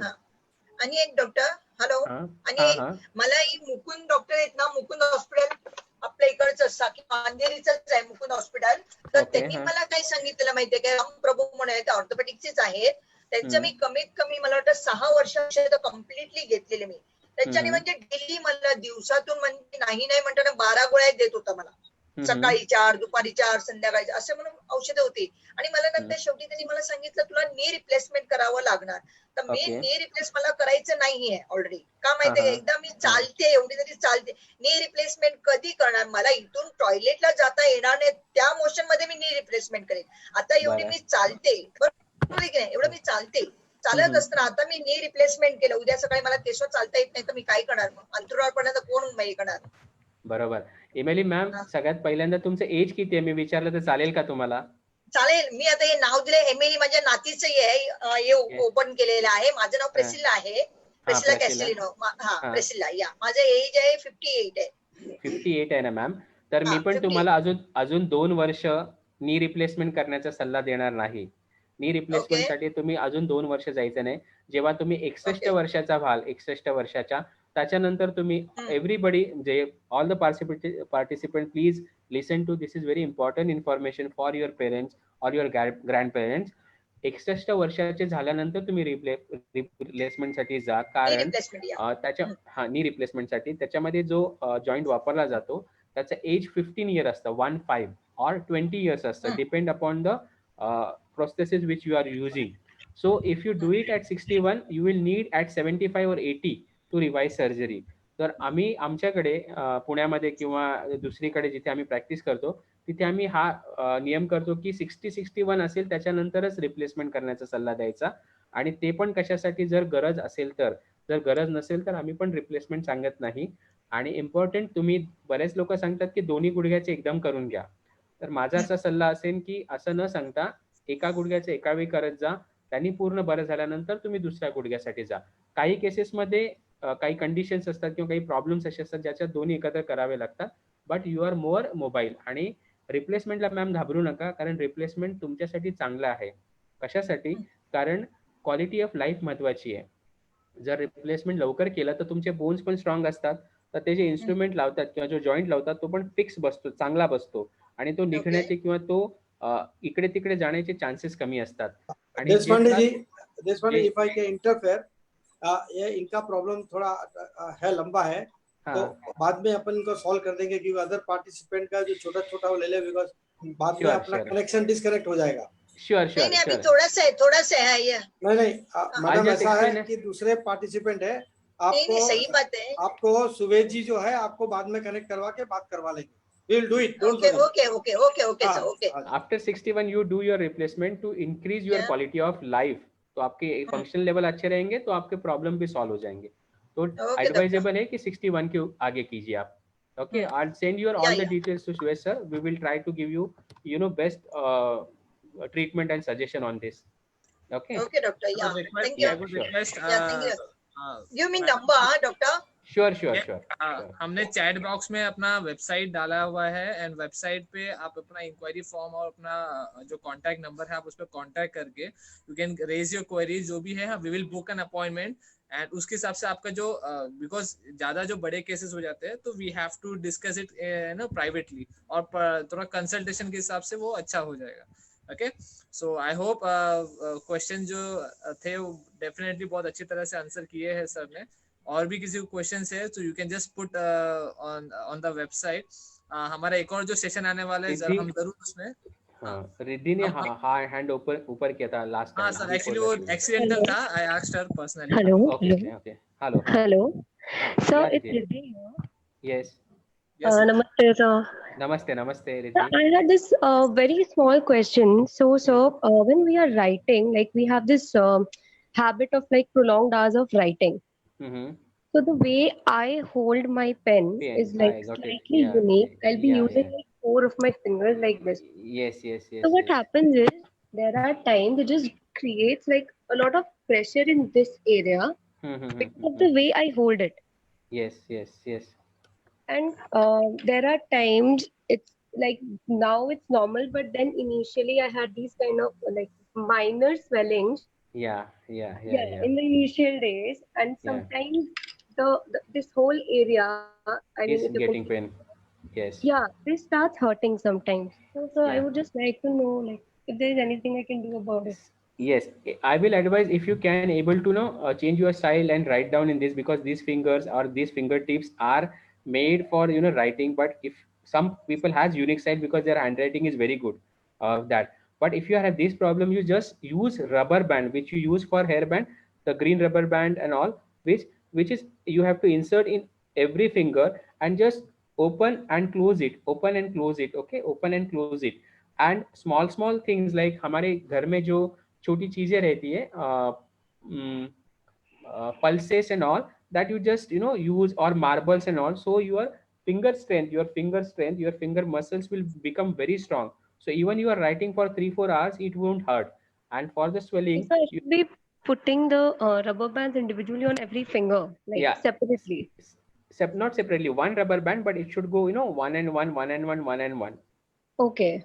Okay, so you are able to do that exercise, okay, these finger exercises, and that will help you out to get your finger small muscles very strong.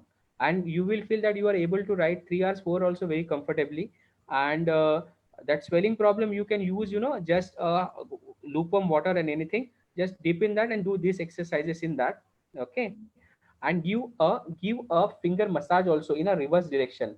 They give finger massage in a reverse direction, okay, till the wrist, no need to go to elbow, but till the wrist, because यहाँ पे हमारे drainage system होती है, that will take that swelling out, okay. And when you are sleeping in the night, try to keep your hand in an elevated position, like on your stomach or any pillow, so it will give a elevated direction, so you can able to drain it faster, so there will be no swelling, okay. So that again, Okay. your muscle of fingers are having a less strength, and you are putting a more stress on that, that's why it's hurting you.